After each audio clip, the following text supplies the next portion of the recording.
Okay, we'll call this meeting to order with the Pledge of Allegiance. I pledge allegiance to the flag of the United States of America and to the republic for which it stands, one nation, under God, indivisible, with liberty and justice for all.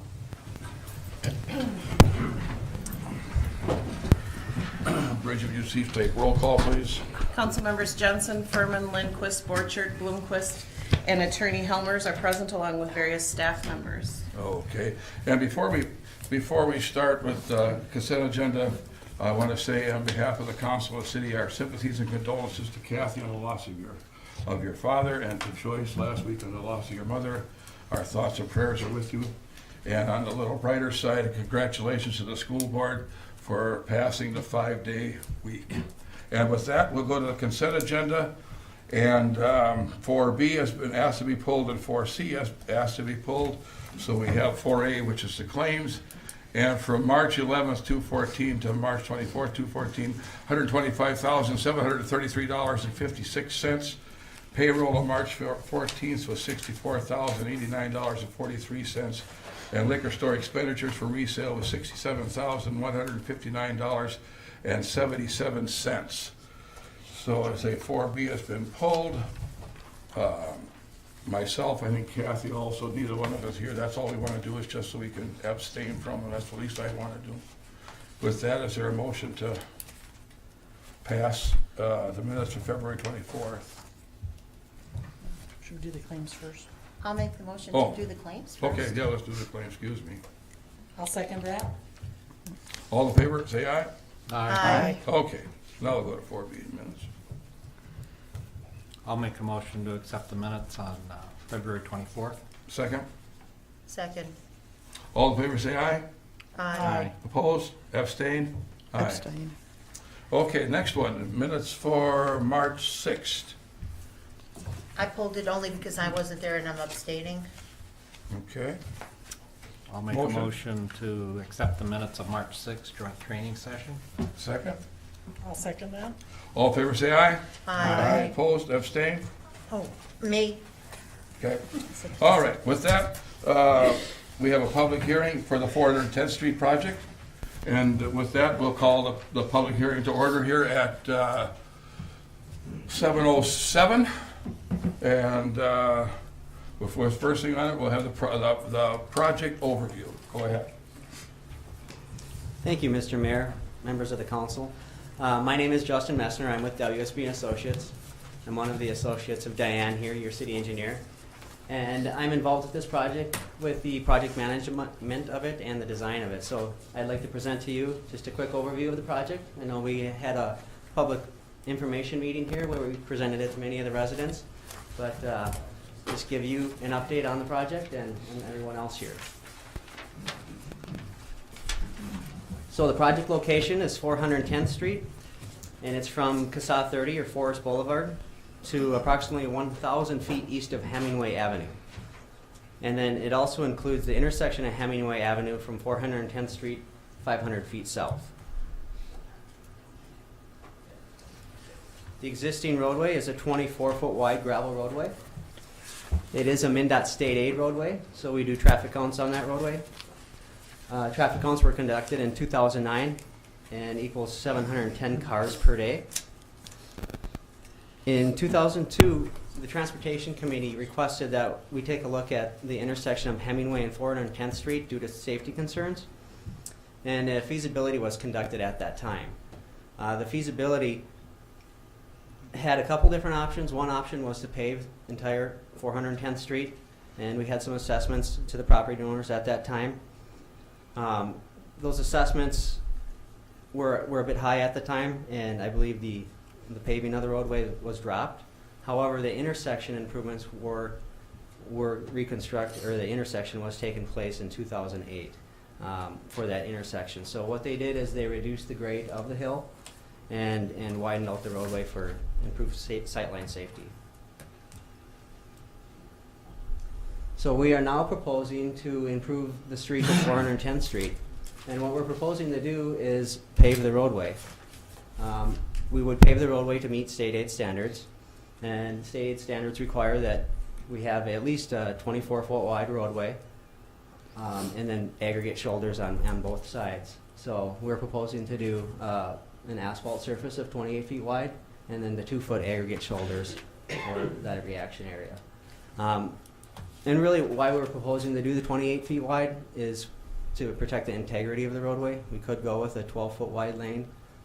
However, if you do the 14-foot wide lane, it protects those edges because that's not where the vehicle wheel path is driving. You don't want it driving on the edge of your pavement. It tends to break it off. So along with these improvements, when we're widening the roadway, we'll need to make some minor improvements to the drainage ditches on the side of the road.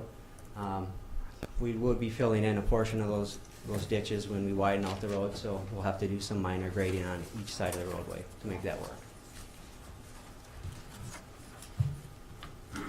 And as I mentioned, the proposed improvements extend from CASA 30 to 1,000 feet past Hemingway, and then down Hemingway 500 feet.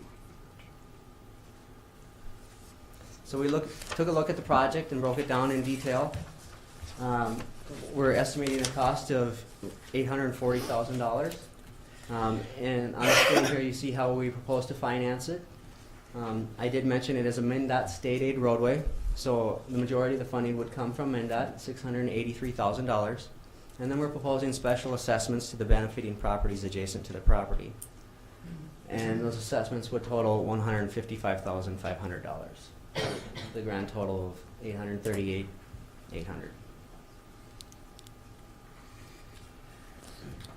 There are other considerations with this project that we can look into with design if you choose. We've had some requests to look into paving the shoulder for parking near the Roger Johnson Park, and that would allow for parking in that area. We've received information that it is highly used park, and there is quite a bit of traffic that is parking on the roadway today, so it would be nice to have parking in that location. We estimated a cost of $28,000 for that parking. It would basically be an 8-foot wide paved parking from CASA 30 up to the Roger Johnson Park. And then we also looked at pedestrian safety for pedestrians walking from the Walker Hill neighborhood to the park. We're proposing to do a paved shoulder on the roadway to get those residents away from the traveling lane. We looked at a 4-foot paved shoulder, and that would be a cost of $32,000 to do that.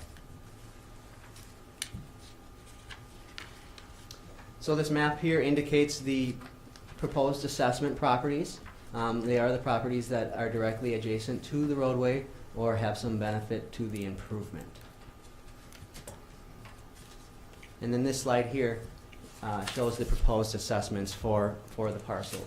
The majority of the parcels along 410th Street are the ones shown here on the screen. Those are $6,500 a parcel to conform with the city's assessment policy. And then we conducted a benefit appraisal. We hired BKRW and Associates Appraisals to come out and take a look at the benefit of the properties in the Walker Hill neighborhood, because they would receive some benefit from having a paved roadway into their neighborhood. And they came back with a benefit of anywhere between $1,800 and $2,200 per parcel. So to be consistent with the city's assessment policy, we're going with the $1,800 a unit to be at a per unit charge.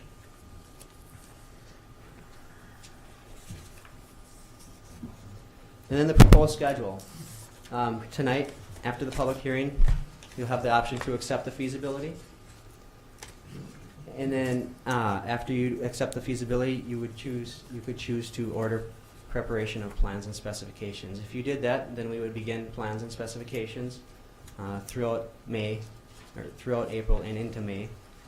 And then we would send off for MnDOT review in May of 2014. We'd come back to you in May at one of your council meetings and have you set an assessment hearing, and then we would send out notices for those assessment hearings. And then we would hold an assessment hearing in June 2014. While all that's going on, hopefully MnDOT would get back with our comments and our approval of this project, and then we would come back to council in June to approve plans and order an ad for bid. We'd go out for bids, receive bids, and come back to council in July to award the contract. And then we would start construction in August. And essentially, it's just a paving project. Not a whole lot going on. There's some minor grading, but we'd anticipate 1 to 2 months of construction. Probably, I estimated a little over 6 weeks. So I see substantial completion in October of 2014, and then final completion of the project, which is essentially turf establishment, in spring of 2015. Then with that, I'd like to open it up for questions. The parking improvements and the 4-foot extension, one was 28,000, one was 32. Is that eligible for state aid? Yes, But it would just deplete that balance a little more. correct. Correct. Yeah. Okay. And the reason the 8, what we'd recommend is we would just pave a 8-foot shoulder. We wouldn't mark it or stripe it or anything. It would just be there for people to use. If it wasn't being used efficiently, which sometimes happens, then we could come back with state aid money or public works and maybe put some striping down or try and delineate it somewhat better. The reason that cost is high is because we would hire, because we do need to build out the road a little bit further, so we'd have to bring in some fill and put in a good subgrade through that area, so. If we chose not to do that now, and next year we asked you to do that, would the cost be higher than the 28,000 substantially or inconsequentially? Yeah, you are receiving economies of scale definitely with the project. To do it next year, you could pay, because it's such a small project. However, we do have a lot of good local contractors. You could look to pay an additional 10 to 20% higher if you waited, but it would still be covered under your state aid funds. Question on safety. If 410th is blacktopped and you're going to have parking on the shoulder from 30 to the parking lot, driveway, and it's a park, so you would have little kids running on and being a blacktop road, people tend to go faster than a dirt road. Isn't that unsafe for little kids go running back and forth? Well, and that's why we're saying we wouldn't designate it. It would just be a really wide shoulder. And if people chose to park there, it would be at their own risk. But if we put it in, and we're not saying don't park there, to me, that's, I know, I live right around the corner. Yeah, nobody's gonna go past there, but it's not. And didn't we have trouble parking, with people parking over there before on the road, and one of the sides we put is no parking in the past? Not that I'm familiar with. Uh-huh. Yeah, because it was so used, you had people parking on both sides. Oh, on the north And the side? road became so narrow, and kids were running back and forth. Anyway, okay. No, that's a valid concern. We were just suggesting on the south side so they wouldn't be crossing the road, not the north side. The 4-foot shoulder, what was the thinking behind that? Was that so people could walk in from Forest Boulevard, from Highway 61? Yeah, the other option would be to put in a off-road 8-foot wide blacktop trail. And because we would potentially need to look at prescriptive rights out there and ensure that we have right-of-way, that project would get costly, and in past meetings, it didn't seem that was something that the council was leaning towards. So we're already paving 2 feet of that shoulder, so we're just suggesting paving an additional 2 feet on the south side. And again, it's not designated as anything. It's just a little extra pavement out there. For bicyclists or to get to the park, essentially. Right. Just a thought also, we have a utility access, I guess, that's blacktopped from Golden Avenue that goes all the length of the park on the east side. Because I take my Oh. my power chair, and there's times I'll go on the dirt road, but a lot of times I'll go south to Golden and around and up, and it's all blacktopped. So to me, it makes no sense to spend the money to do that. And to that's me, a why waste. we put it as an option for Mhm. I'd council, rather use that money to eventually go down to Old Town. for council to consider.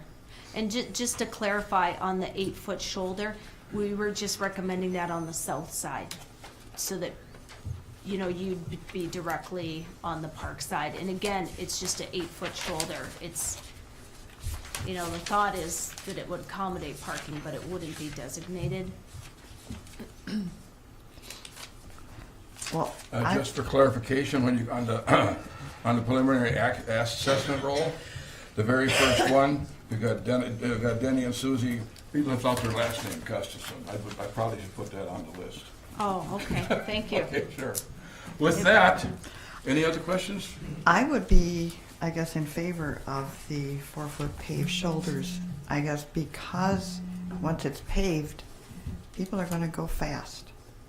And if anybody's walking along that road, I think we need to, just for 2 feet, to make sure that people have that path to go to the park. I know they're gonna go fast. And I guess I would also like I also like the paving by Roger Johnson too. As long as I understand it, then on the paved shoulder, that's just the south side as well. Correct. So we're not encouraging people to cross the road. It's just that south side, and I would just feel that we would keep the residents a little bit safer, and it's not. If it were like $500,000, I'd say, you know, this is bad. But for this amount of money for safety, I'm in favor of it. And I guess I will look forward to hearing what the residents have to say when they make their choice. Any other questions? I have one about the assessments. The distinction between the 6,500 and the 1,800 has to do with whether the property abuts the road, Correct, and that's the single determinant. yes. Okay. Thank you. I guess I have to tap onto his question. I see that the Carlsons then are 1,800 because their driveway comes onto 400, but you have 2 other parcels that are on Hemingway that just abut 410th, which is a Mr. Walker, Jack and Rosemary, and a Miss Donna Slipka, and their egress is on Hemingway, not 410th. So why would they be 6,500 when the same scenario with what you just told? Because they even though their access is off of Hemingway, it's considered, when an appraiser looks at that, it's considered differently, because if those parcels were to develop or subdivide, because you can do 1-acre lots on the Walker parcel or the Slipka parcel, they have direct access and benefit to 410th Street. See, and I don't agree with that. I use the philosophy I tell the kids at school, if I won the lottery, then I'd have money. If they divided, subdivided or built, then they would have the access onto there, and who's to say that they can't use their entrance from Hemingway? And not use that, and then their benefit is not the same as the 6,500. To me, it's just, what's fair is fair. I know we want the money, and I want the project, not in front of their house, We on the side of their property. Hey, let's do Oh, this wait, in just, order. public Sorry. comment's coming, okay? Any other questions? Staff applies policy as we recommend and see fit. If council has, other direction Can we based change based that? on information, yes. And we'll have another public hearing, if the council decides to move forward with this project. Tonight, that's what we're here to hear from the residents. Do they want it? Do we want to move forward? If the decision is yes to move forward, we'll be holding another public hearing specifically on the assessments, and at that meeting is when you'll adopt the assessment roll. So Okay. We'll wait for that. this is really to determine, do we move forward to the next step? Okay. Thank you. Any other questions? With that, we'll open up the public comment. Whoever wants to speak on this, please step up to the podium, give your name and your address. Mayor, before we get started with residents, I did have one resident call, Miss Donna Slipka, and she wasn't able to attend the meeting tonight, but she asked me to convey to you that she was opposed to the amount of the assessment because her driveway access is on Hemingway Okay. Avenue. Okay, with that, whoever wants to step up to the podium, go ahead. And if Be you our could guest. sign in when you're done, please. Matthew Munson, 40852 Greystone. I see that the bids come later. Where did we come up with these numbers so far for 898,000? They are estimates based off of past projects. Okay. Thank you. This seems awful high.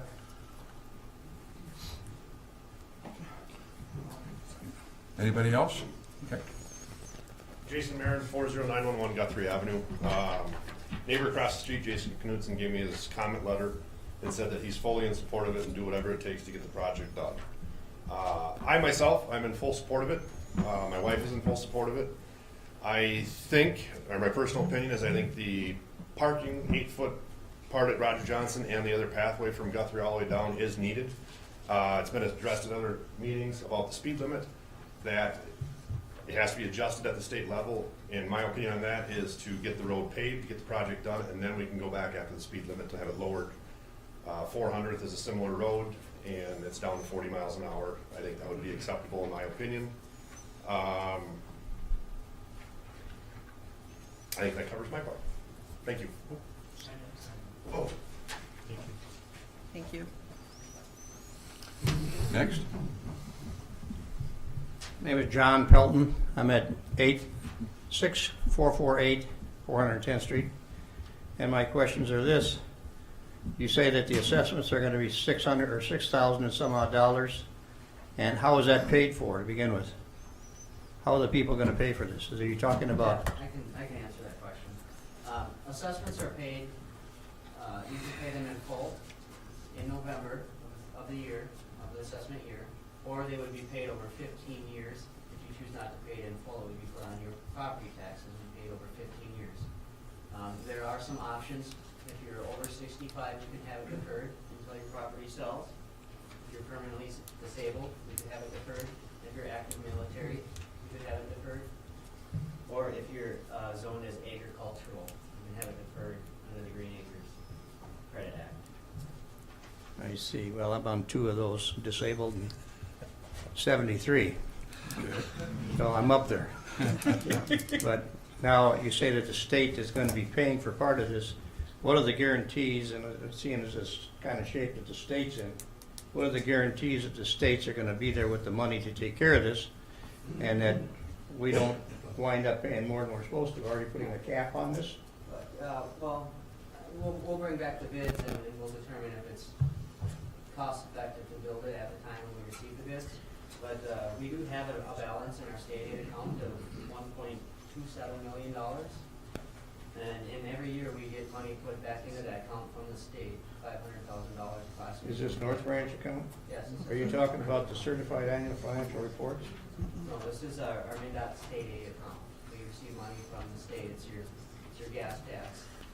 And that goes into. Yeah, we pay state gas and accounts. oil and tires and Yeah. license plates and everything else. It should be enough to Yeah, cover the and project. that's why the state collects those fees, because then they collect those fees and disperse those throughout cities if the population's 5,000 or larger. I And see. For road maintenance purposes and road construction purposes. All right, thank you. Thank you. We just signed on the, next, anybody else want to speak to this? Anybody else? Ellen Johnson, 6942 410th Street. I'm probably the only one here that I'm not in favor of this. My husband and I chose to live there because it was kind of a country road. And I've heard a few times from you, council members that have spoken about your anticipated increased speed on that road, which I fully agree with you. A nice new paved, straight, flat road with a 55-mile-an-hour speed limit, it's gonna be like living on a highway. And I have enjoyed being able to walk and ride my bike on that road, and I just feel that that will change. And I'm sorry to see it go. I understand that it will because of I'm far in the minority. And I also then would like to ask, the last gentleman asked you if there was a cap on this, and we were told at the informational meeting that there was one. Is that still in effect?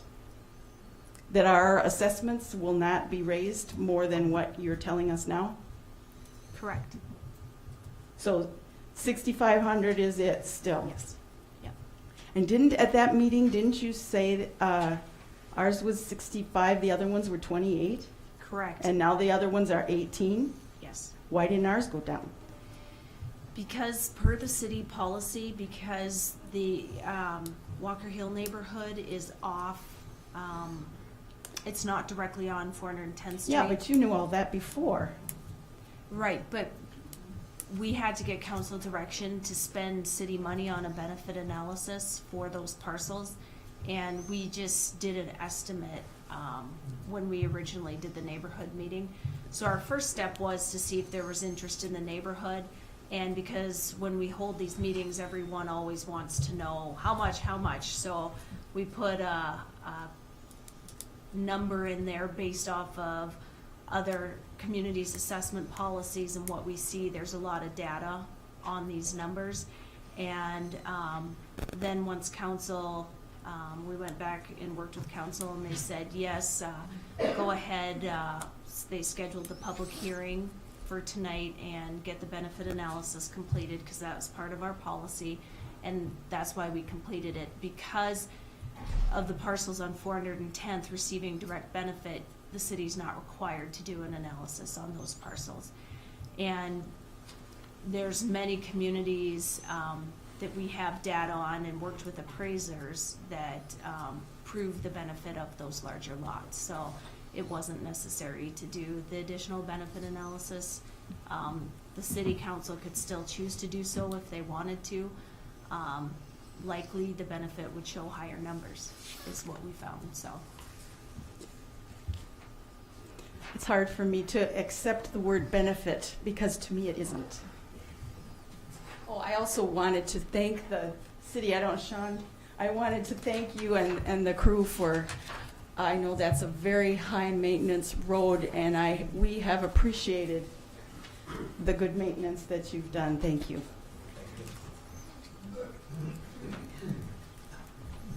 I'm Scott Bauman, 40928 Greystone Avenue. I just wanted to say that my wife and I are in full support of the project. We had a couple people say that it was a country road at one point, and right now it's no longer a country road.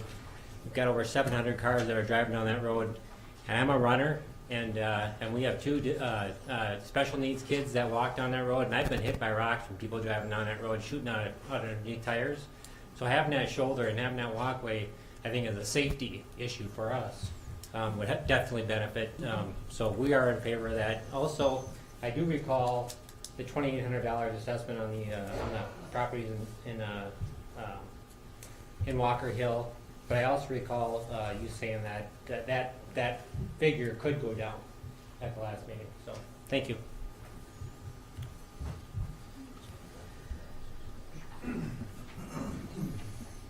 Hi there, Tim Grams, 40855 Guthrie Avenue. I'm full support. My wife and I are full support of this pavement. I'm sorry, but I disagree with the maintenance of this road here. It's horrendous as far as loss of my vehicles, trying to maintain them, everything from tires to shocks and everything else. As far as speed goes, we can always worry about that after we get it paved. It will slow down.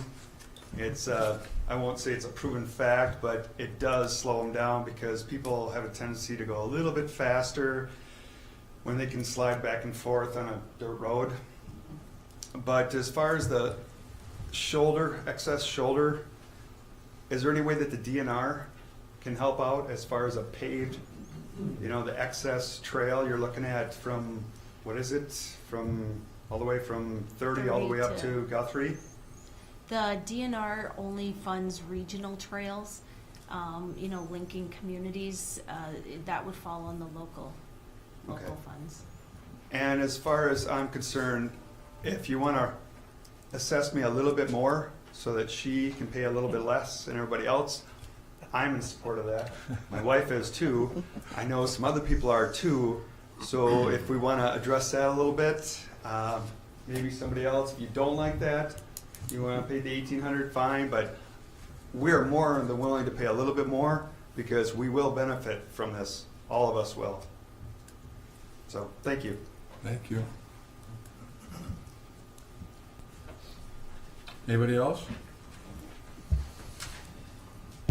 Hi, Joe Scarmell, 7170 407th Street, North Branch. I also live just south of 410th on 407th. When that development went in, we bought in 2000. That was on the 5-year plan, basically for Branch to have 400th paved. So, and we bought it probably 3 years into that plan. So, it's been a long time coming to have some pavement in that area with the development that's gone on. I am a little concerned, I guess the city would be maintaining the road. If I'm correct, does the state maintain that road? City. Okay, so it'd be city maintenance. So we do need, for safety purposes, I'm in a business where I see a lot of accidents happen, a lot of accidents, windshields, rock flying. It does happen on dirt roads. That road does get busy. Sean, I know your crew does a good job. I mean, they're just fighting a lot of elements to try to maintain that road. And with dollars and cents, it becomes an issue. It's just a battle. It's hard to win. But if you take 400th going south, it's a very dangerous road. That road between the sun and the shade gets very, very slippery in the winter, especially this time of year. There's also a spot that on two sides of the road, about 200 yards down from 407th, there's big ditches there, huge ditches. If your car was to fall in it, it would be a real concern. I know a lot of buses come and go, so they may even be able to change the route up to 410th, which would be a safety situation. On 407th, we had about 35 kids on that street, 35 children that are eventually going to become drivers. I know that a paved road is safer than a dirt road. So I am in favor of seeing that road paved. My biggest concern would be long-term, is to make sure it becomes a resident-type road and not used for through traffic for huge trucks. So if you can keep that on the back burner, because if we start having big 17-wheelers and 16-wheelers come through, then you'd be losing an element of safety also. So if you can respectfully look at our wishes not to have it used for those purposes as through traffic for big trucks or sand trucks, that would be a big consideration, especially for the fact that it's going to cost the city more money to maintain that road if the bigger trucks get on it. So just keep that in the back of your heads when you're moving forward on this. But I think a paved road is definitely the way to go with the residents that are up in that area, the development that's happened. So that's what I have to say. Just a clarification. Joe, you said 400, you keep saying 400. Do you mean for the record 410? 410, I'm sorry. Okay, I just want to make sure, so they put it on the record as 410. 410, yes.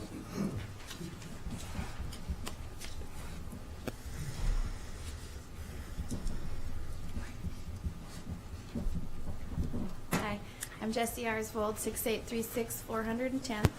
My husband Jason and I bought our house about 5 years ago. Didn't mind the dirt road because we're in the country, but as we live on it, the dust, the dust. There's so much dust. I got asthma. We got hardwood floors in our house because we have dogs and we want to have dogs. The dust is horrible. We plant gardens. We have tons of vegetable gardens covered in dust. Just on that alone, just the dirtiness of it, pave it. Not to mention the driving down it, the washboard effect. I mean, right now, where are you looking at it going, wow, it's going to be a horrible spring. That road's a piece of trash. It's awful. We're in full support of it. I want it to be a 410th resident that actually was supportive of it with the higher assessment. We respect, we don't care, we don't mind. We're all 100%. Thank you.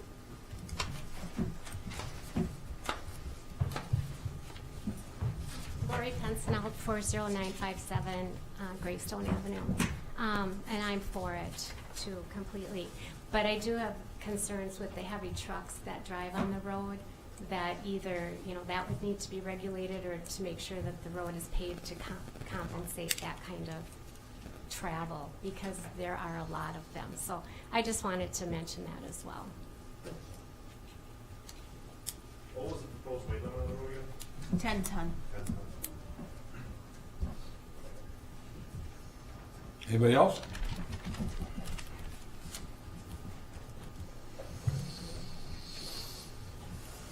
Mr. Mayor, members of the council, John Von Lang, 6530 Elm Street. I don't live anywhere near this neighborhood or the problem these people have. But back in, I think it was around 98, when the city did the Cedar Street improvement. And that's the first time I heard about benefiting properties. Then you did the Hemingway heist and the Grand Avenue, whatever the other nickname it has, where the assessment process was nowhere near as fair as what you're trying to do on this street. But still, I have a serious problem with this benefiting properties concept. I have a problem with whining about, I live on the end of a dirt road, but I'm not going to even touch that because I don't live there, I didn't buy out there, and I live in town because I had to. But benefiting properties, we have farmland. A lot of farmland out there. That farm was built out there way before a lot of us were around. Most of us, if not all of us. And they're not benefiting a darn thing. The people who are benefiting are the people with the lowest assessment based on policies. Let's take a long, hard look at how they're going to benefit. I remember Mrs. Nelson, I believe it was Harley Nelson. She got smacked with a bloody fortune just so that the school district could have a road to the Sunrise School. That's patently unfair. Fairness. The people moved out there. They want a paved road. One gentleman came up with an absolutely wonderful thing. We moved out there, charge us a little more. We picked the spot and help us pave it. But gentlemen, ladies, I ask you, don't smack those farmers. Good grief, they get hit hard enough by everybody else, especially the government. Thank you.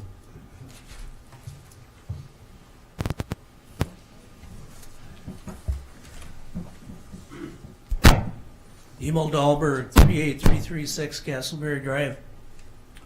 And I don't live anywhere near this project either, but as a former county engineer and city engineer, I'm wondering what's taken so long. We kind of look at 100 vehicles per day as a pave it or not pave it kind of a breakoff point, but again, Sean and his crew have done wonders working on all the gravel roads.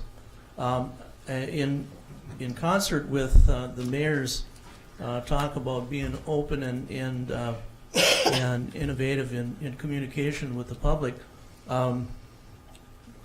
please clarify for me. I was at a work session, and of course at a work session we can't say anything, but there was discussion about the new plant at the Espy parcel there and the potential routes for the vehicles that are coming from the Taylor's Falls area. And Hemingway 400th and 410th were discussed as alternatives. And so I guess tonight, as these people are weighing all the information, I would hope that somewhere that would be included in the forthrightness, if you will, that at least those discussions are taking place.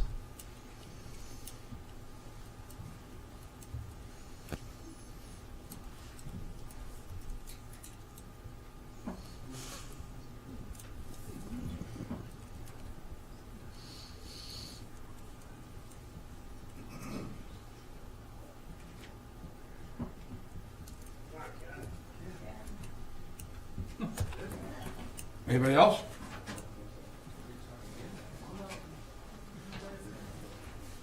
Anybody else want to speak?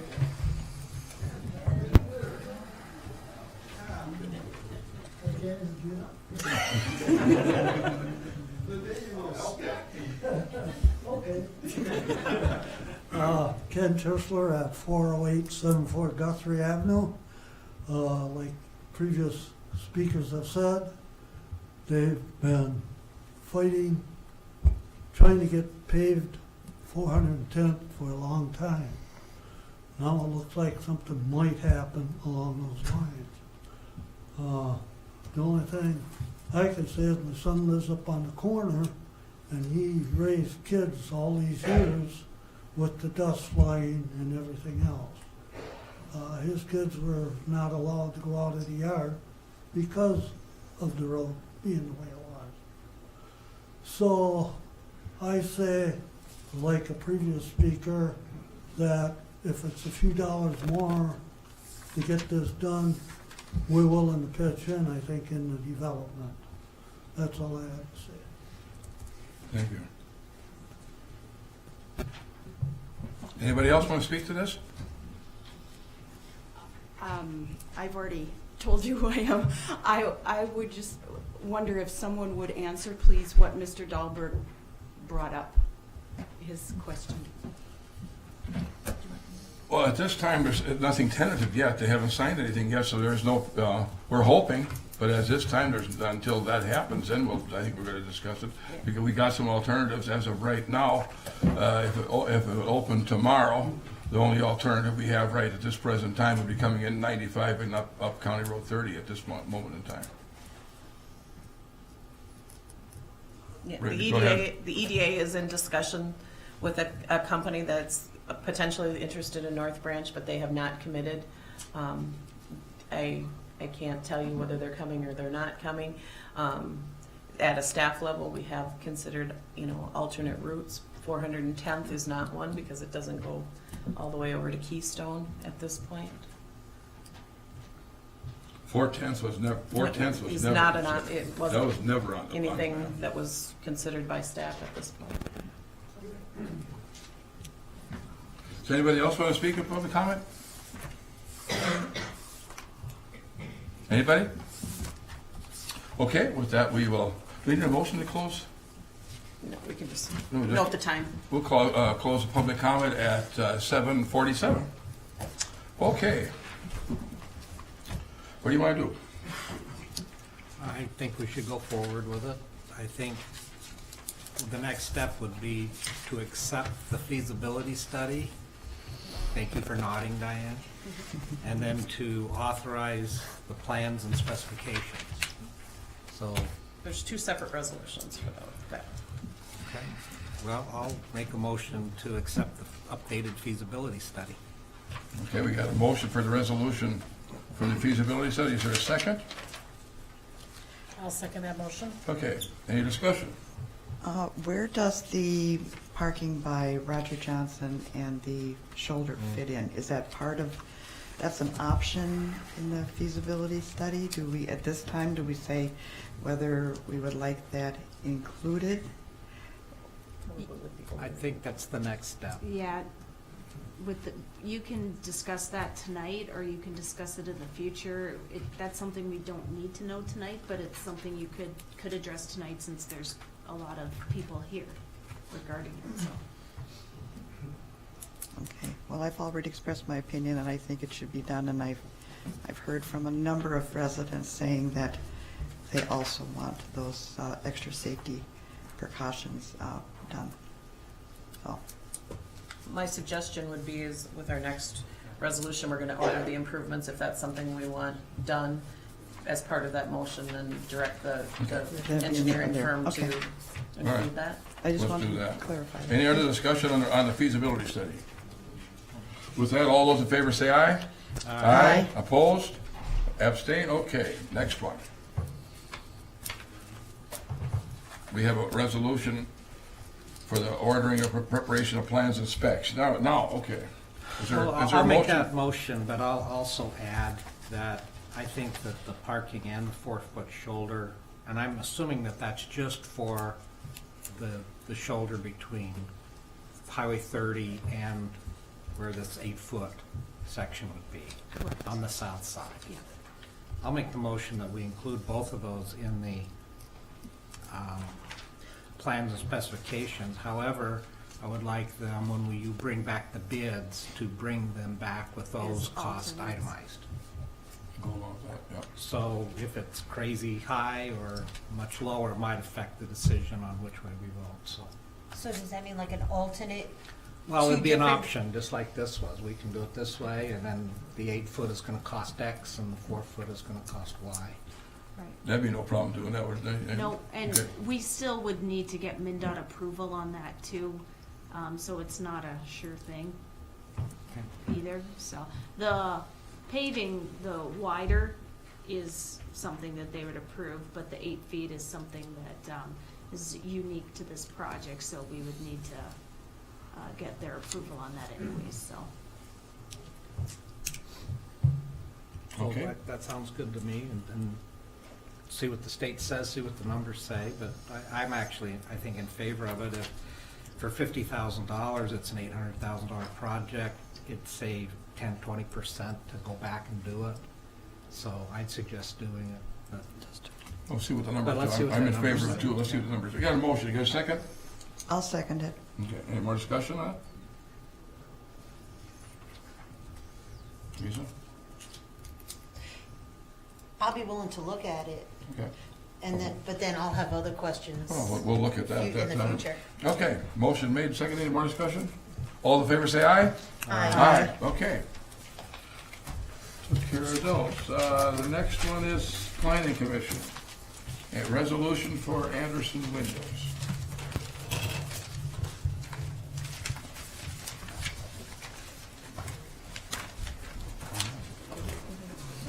Thanks for coming. Thank you all for coming. Do you want to wait a second to let the room Yep, clear? sure.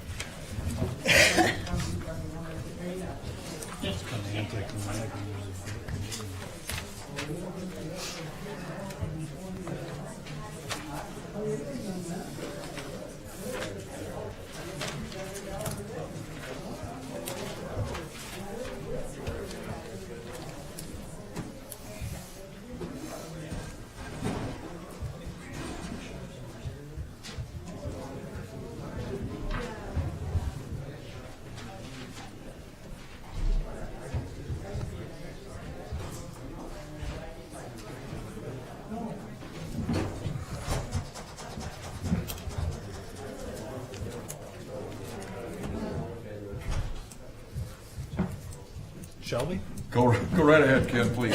Thank you, Mayor, members of the council. Anderson Corporation has made a request of the city for a building height variance for the expansion of their manufacturing facility at 39811 Golden Avenue. The proposed expansion would include a 15-foot by 50-foot unloading building, a bag house, and then the installation of 3 storage silos on the west side of their existing building. The silos, 2 of those would be 65 feet tall and 1 would be 70 feet tall. I included in your report some maps and drawings that they included with their application. Those are on pages 6 through 10 of your staff report. The code now, however, limits the maximum height of buildings in the industrial district to 45 feet. So they have made a request to have a variance of up to 25 feet to allow for the taller silos. As a way of background, the Planning Commission held a public hearing on this item last Monday on the 17th. I think there's a typo in the report. No one came, we notified the neighbors within 350 feet. No one came and spoke, and the Planning Commission recommended approval of the variance as proposed. The 3 silos would be for handling of materials for a product line to expand and further the use of the manufacturing at Anderson. And there are representatives here from Anderson that can speak more to that if you have questions. As I said, the variance would allow 2 silos, the silos to be up to 70 feet tall, and again, they need a variance of up to 25 feet. In summary, the proposed building height variance with these silos should meet all the required findings of fact that are in your report as required by code for variance. And since the proposed location on the west side of the building across Golden from a commercial business district, and they're relatively small mass compared to the building itself. I didn't see any major concerns with it, and again, from the neighbors, we did not get any negative comments. We did have one neighbor, in fact, speak in support or send an email in support of the proposed variance for Anderson. So we're recommending approval of the height variance of 25 feet for Anderson Corporation for their facility at 39811 Golden. I've included resolution 1403-2414 in the packet for you, and that's on pages 14 through 16 of the report. And as I said, there are representatives from Anderson here as well to answer questions. Any questions for Yeah, Ken? I mean, I guess I don't really care what's being stored in there, but is anything being stored in there that would cause us concern as far as fire or explosive? I see the word wood flour, and I know flour. I don't know if there's any kind of risk or hazard. So I guess I'm asking you if you know that, or Anderson, wherever they are. I don't, and the applicant should speak to that.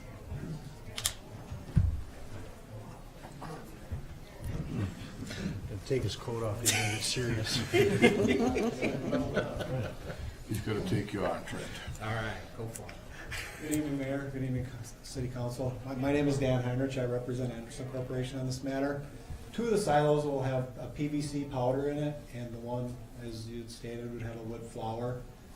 Wood is flammable, but we will have fire protection systems in place in all three silos in the event of, and then we'll also have explosion venting on there. So the entire process will be reviewed by FM Global, our insurance provider, and which is typically more stringent than fire codes, as well as the cities when we apply for city permits.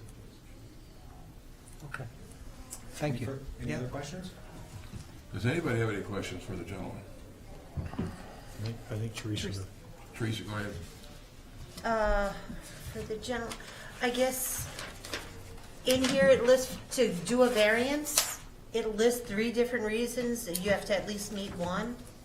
The narrowness or shallowness or shape of a specific parcel or property or lot existing in, of record upon the effective date of the division, exceptional topography or water condition on the specific parcel, lot, or land, or the strict application of the provision of this division would result in exceptional difficulties in developing the property. But financial is not one of them. So which do they meet in regards to what the statute says for a variance? Clearly, they don't meet the first two, so I was going with number 3, that the exceptional difficulty, because of the way their silos need to be to have their manufacturing process. The other alternative, as I understood it, they could have 5 or 6 shorter silos, but the optimized, and I guess Dan can speak to this further, the taller silos are a better fit. It's not to say they couldn't do it another way, but the strict application of the height variance or the height limit, it doesn't make it impossible, but it makes it much more difficult. Financially?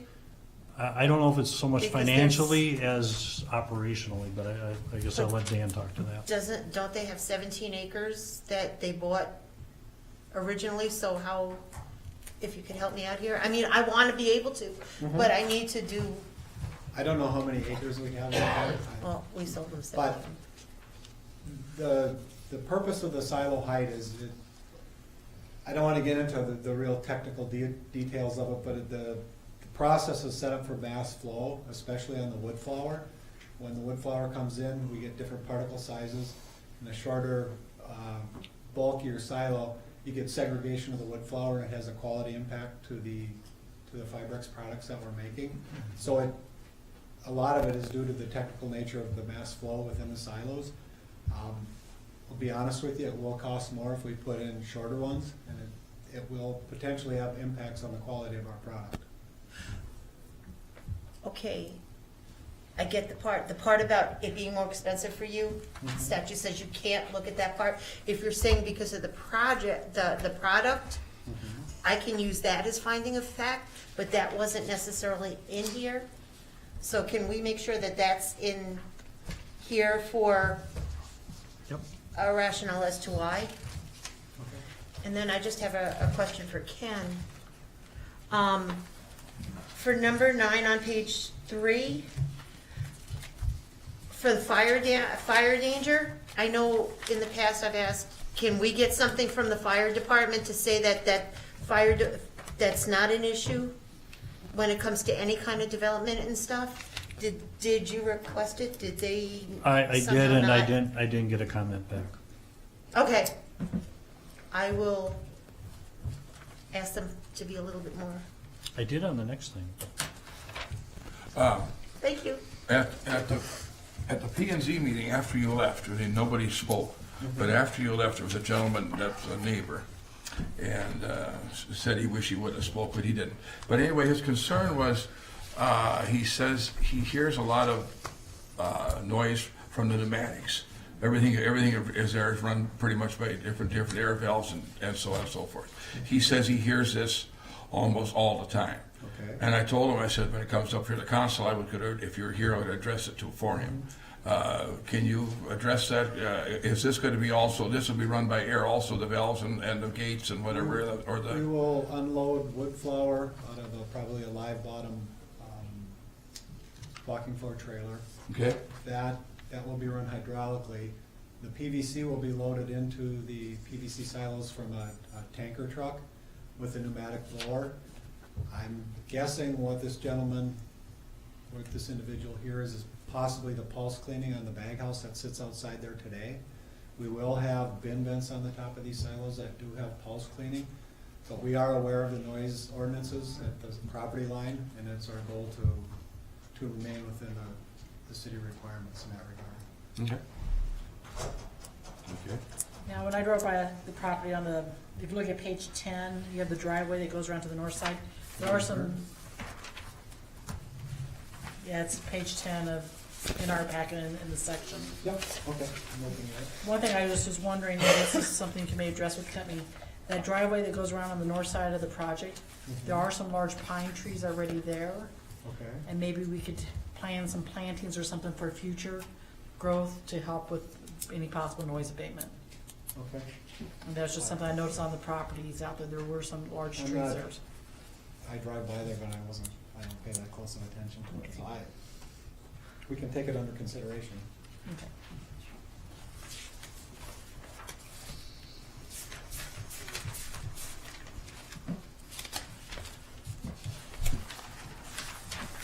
Any other questions for what he's doing? No? I'd be happy to make a motion to approve this resolution, 1403-2414. Okay, second? I'll second. Any discussion? All in favor say aye. Aye. Opposed? Abstained? Okay, Thank you for your time. thank you.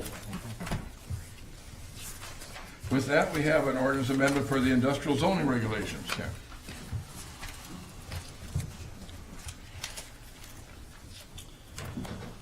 Mayor and council members, the Planning Commission over the last several meetings has been reviewing the industrial zoning districts in the city code. There are 4 different industrial zones currently. Going back, I think we looked at them in a January meeting. I know on February 11th, we reviewed the current code and looked at possible changes to the permitted and conditional uses. We then looked at them again on March 11th during the Planning Commission work session. And then last Monday, on March 17th, we had the public hearing to consider the ordinance amendment that is before you this evening. The Planning Commission and staff, myself, started looking at these, as I said, in January, and found that there are,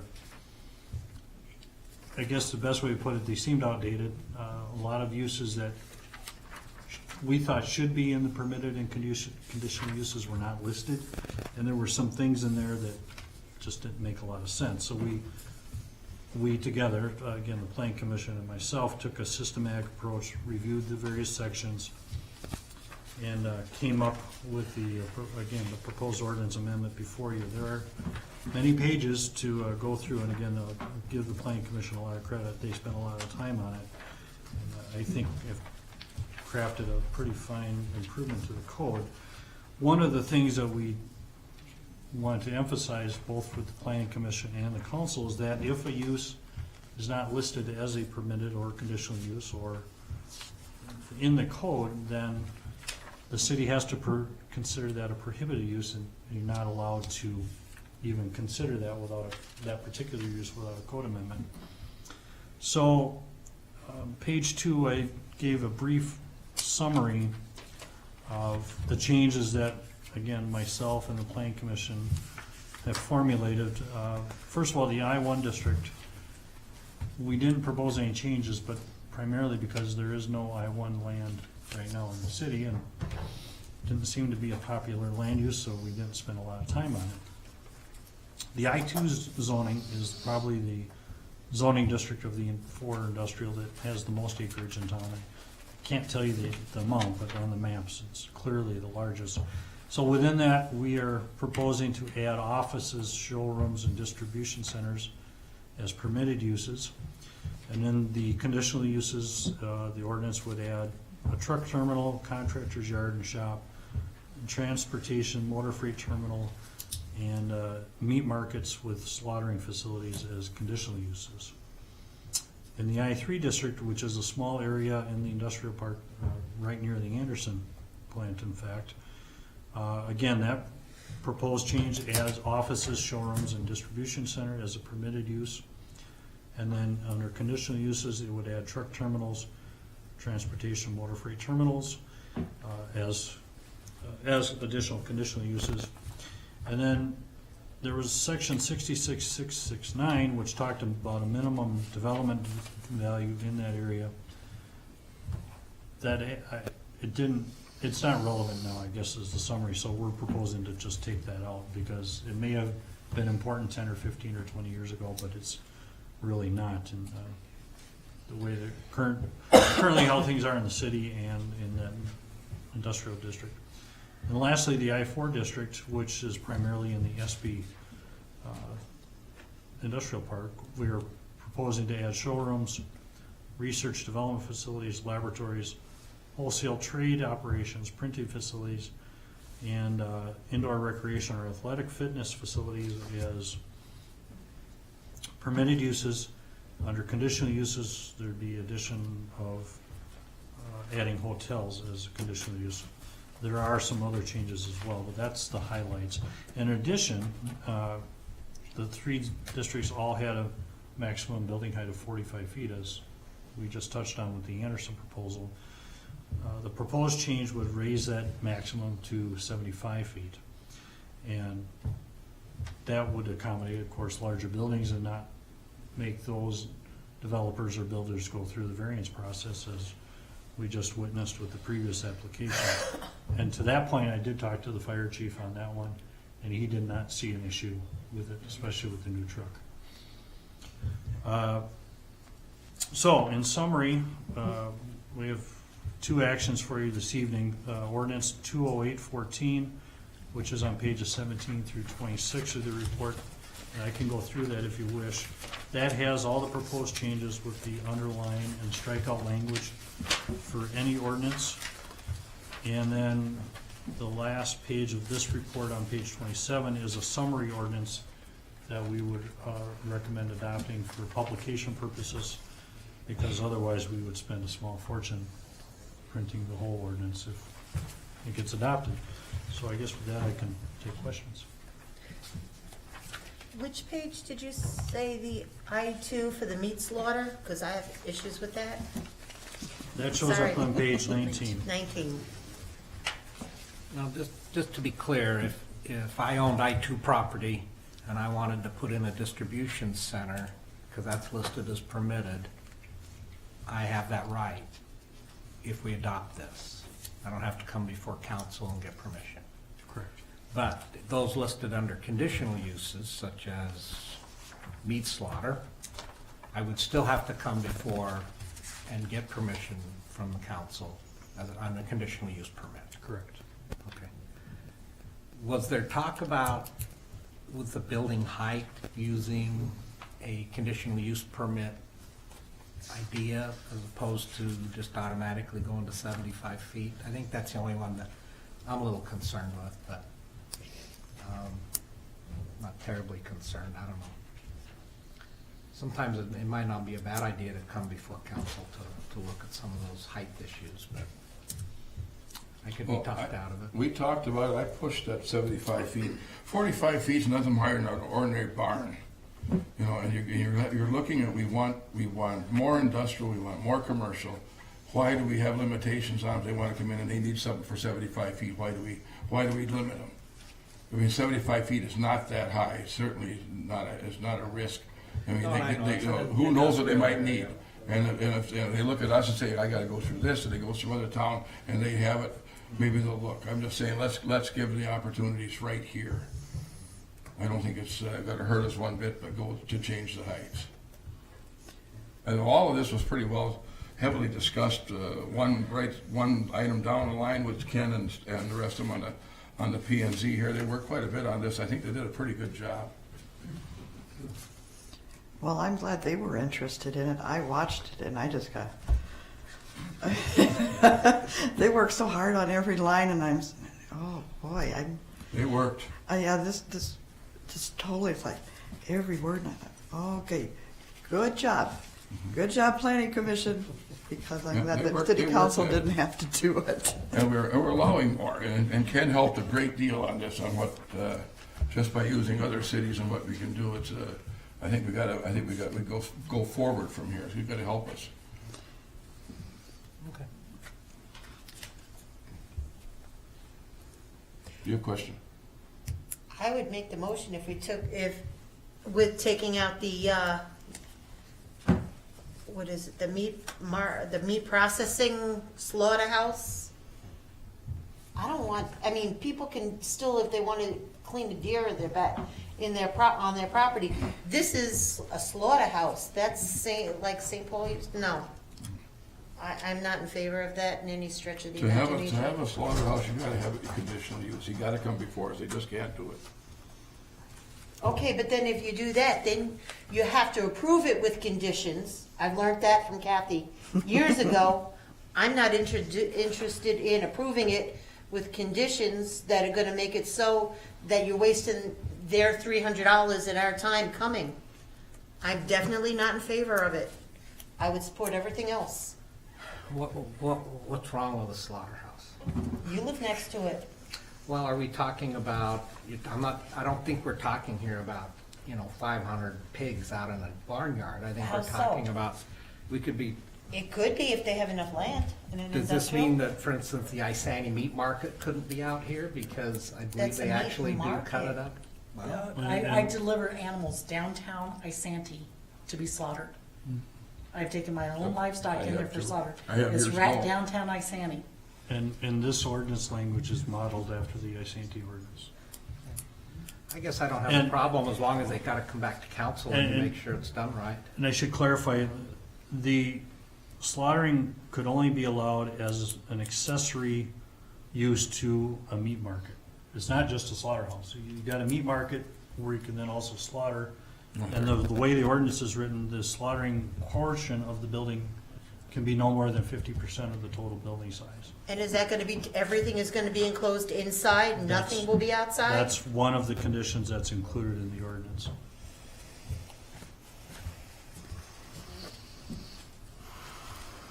Well, I guess if we're looking at that, you're looking at, that's a commercial. Is the Reichel's meat in the commercial area or is it in the industrial area? Isanti. It's right downtown on the south side. So it's of in the street. commercial area, where this is industrial, so it's a little different. I guess if we could just take out the slaughtering, because this is not going to be, I'm confused. I'd like to know where on the map would these, because it'd be a store. It's a commercial building in an industrial property. If you're gonna be a meat market. It's anything in the I-2. Here's some. And then So if you're looking at that they're gonna sell meat, even on Golden. is this commercial or is this industrial?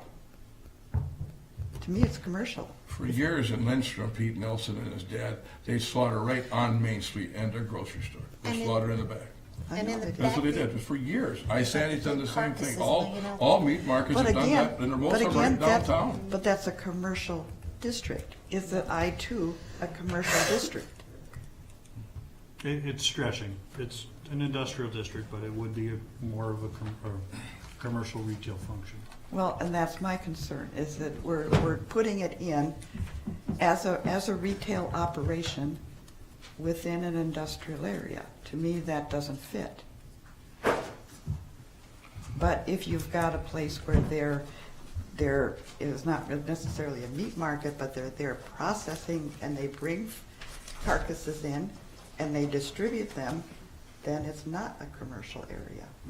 So I think They we would need have to bring in a conditional use permit, which means the council would get an opportunity to say, no, the way you're gonna use this is not good, and, or if you do this, we'd accept it. So I guess I'm in favor of this, just because I don't, why tie the hands? Why not make it so that it's a tool in the toolbox? It's another way to get some businesses in here, and if they did it right, I wouldn't have any objection to having them here. Well, So then let's move it to the commercial area. Let's move it downtown. I Like they do in wouldn't have any Isanti. opposition Let's to do do it like that they either. do in, or like they used to do in Lindstrom.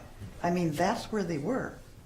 Maybe- So my So concern you're is, saying that it would be okay if it was downtown, but you wouldn't like it out in an industrial park? I wouldn't like it downtown either. I I mean, just wanna those are make the sure days, you- I yes. understood. But I just want to make sure that we're not overlapping uses. This is not a meat market that sells meat is not an industrial property. So they, in my mind, they could do processing meat. I'm a little squeamish about the slaughter, but,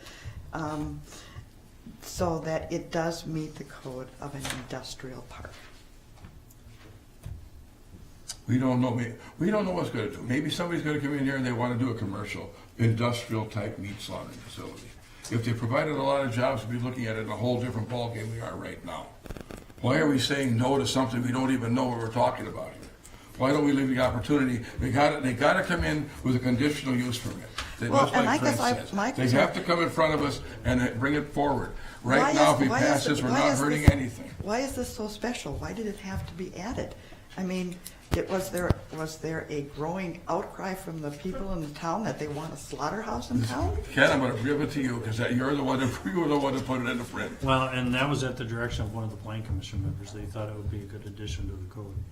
And so then I researched it and found this language from my And senior. I do know that there have been some other urban communities where there've been more urban farming, and there's people that want to take because they are not allowed to slaughter at home, because in urban settings, they want to have processing places where they can take their chickens and the ducks, where it's allowed for it to be converted after they're done with their egg-laying periods, to be able to convert those into food products. And that's would be an example where somebody might put up a shop where they do custom butchering for people that have urban farm animals.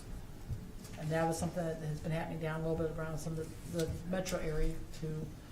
Because I think in most, I'm gonna say chicken ordinances, they do not allow slaughter. Don't bring up chickens. For They don't eggs. allow- Don't bring up I guess that's my one concern, is this being thought because there's somebody relative that does this? I mean, all of a sudden, meat slaughtering.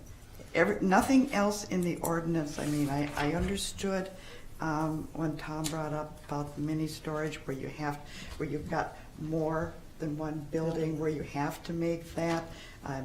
That, I know you have mini storage, but that makes sense. You weren't doing that just, for your own benefit. I guess that's where I kind of drew the line, and I just am not in favor of it either. Well, is there anybody who want to make a motion to pass the ordinance? I did have one other thing with the height.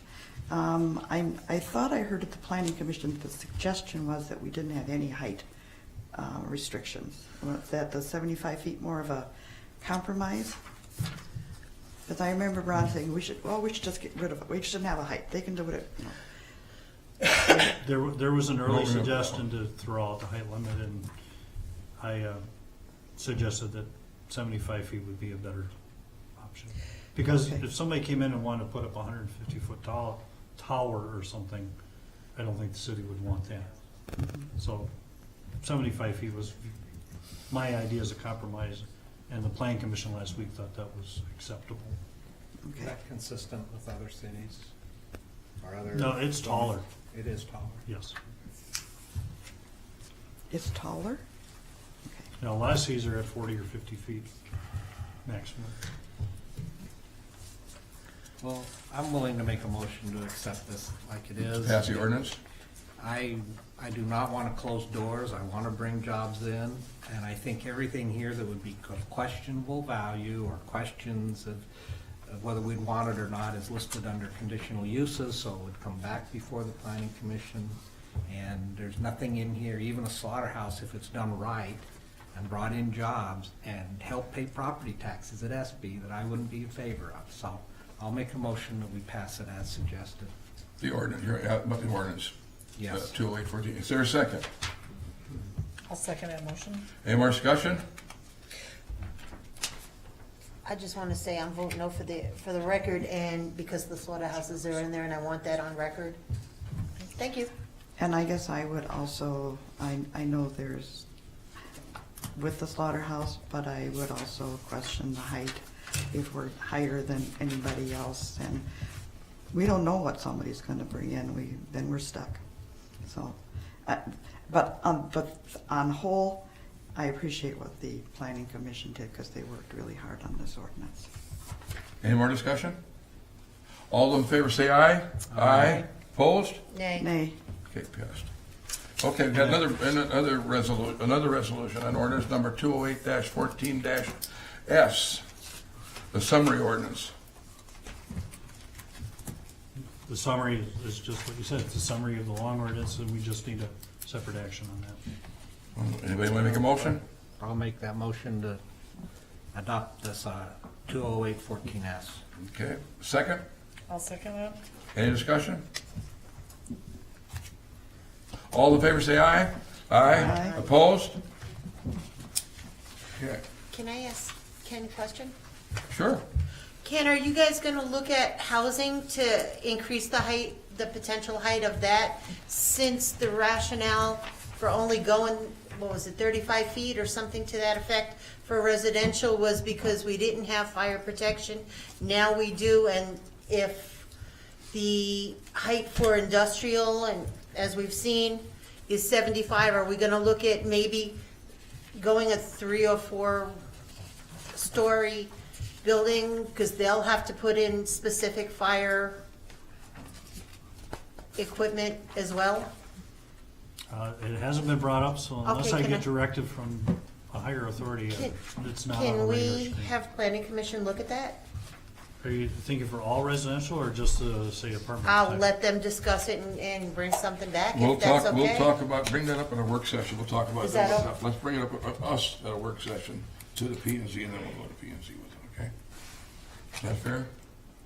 Or you wanna bring it Okay. to, I just you wanna figured, bring it to P and Z right away? I don't think it's necessary, but that's okay. That's, what do you wanna do? We can do that. I think that if somebody come forward, we could talk about it then. I don't know that we need to be proactive on it. No, I think leave it alone, myself. Okay, let's move forward. Cartway position, go ahead. Thank you, Mr. Mayor. On February 24th, the city received a petition from an attorney representing the Nancy Nordahl Strom Living Trust, who are the property owners, requesting that the city establish a cartway across an adjacent property. The cartway, if approved, would provide access to the petitioner's property across the neighbor's property.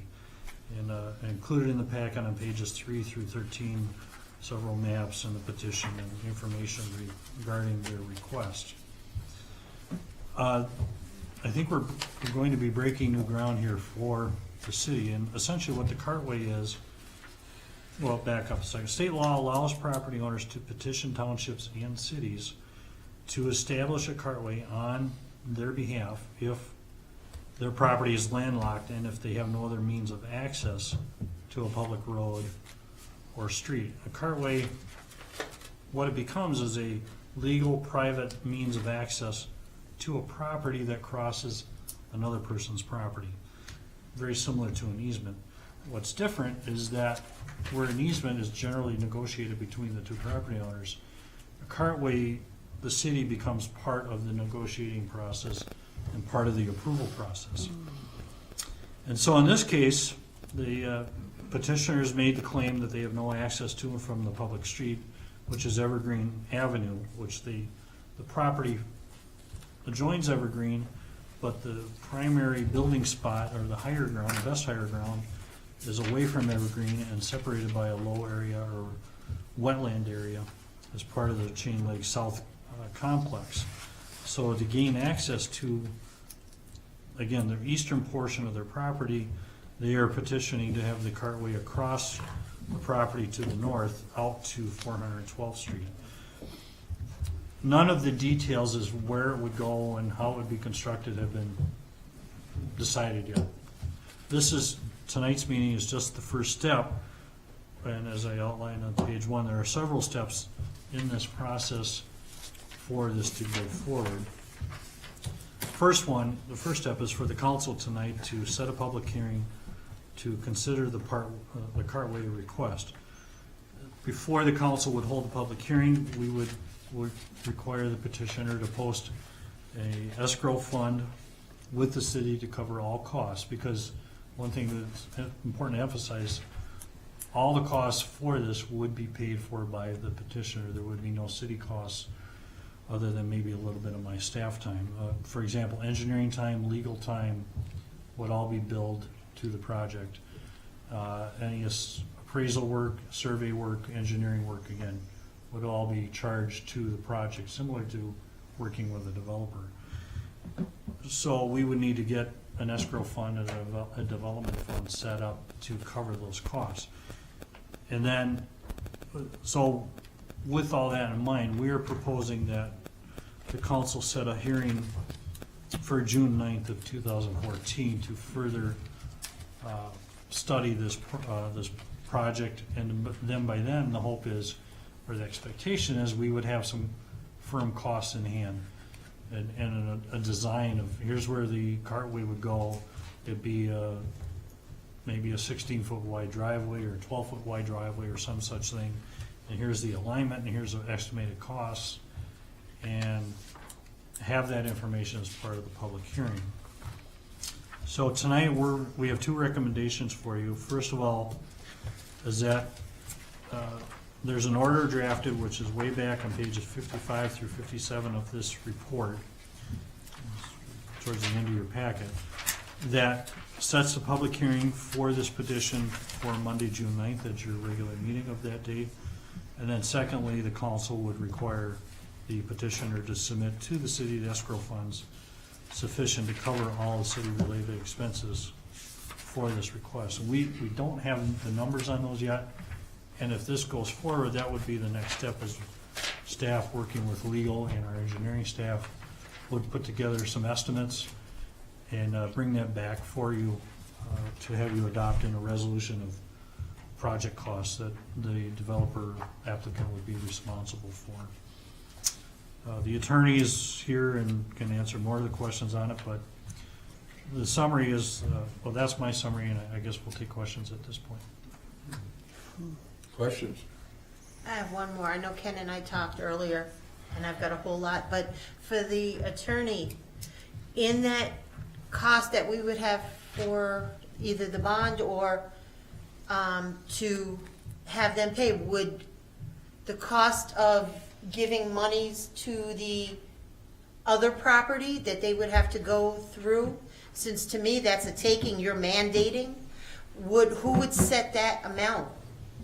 And so I'll talk to I'll address your question kind of two parts. That is one of the amounts that we set, and we set that kind of as an estimate.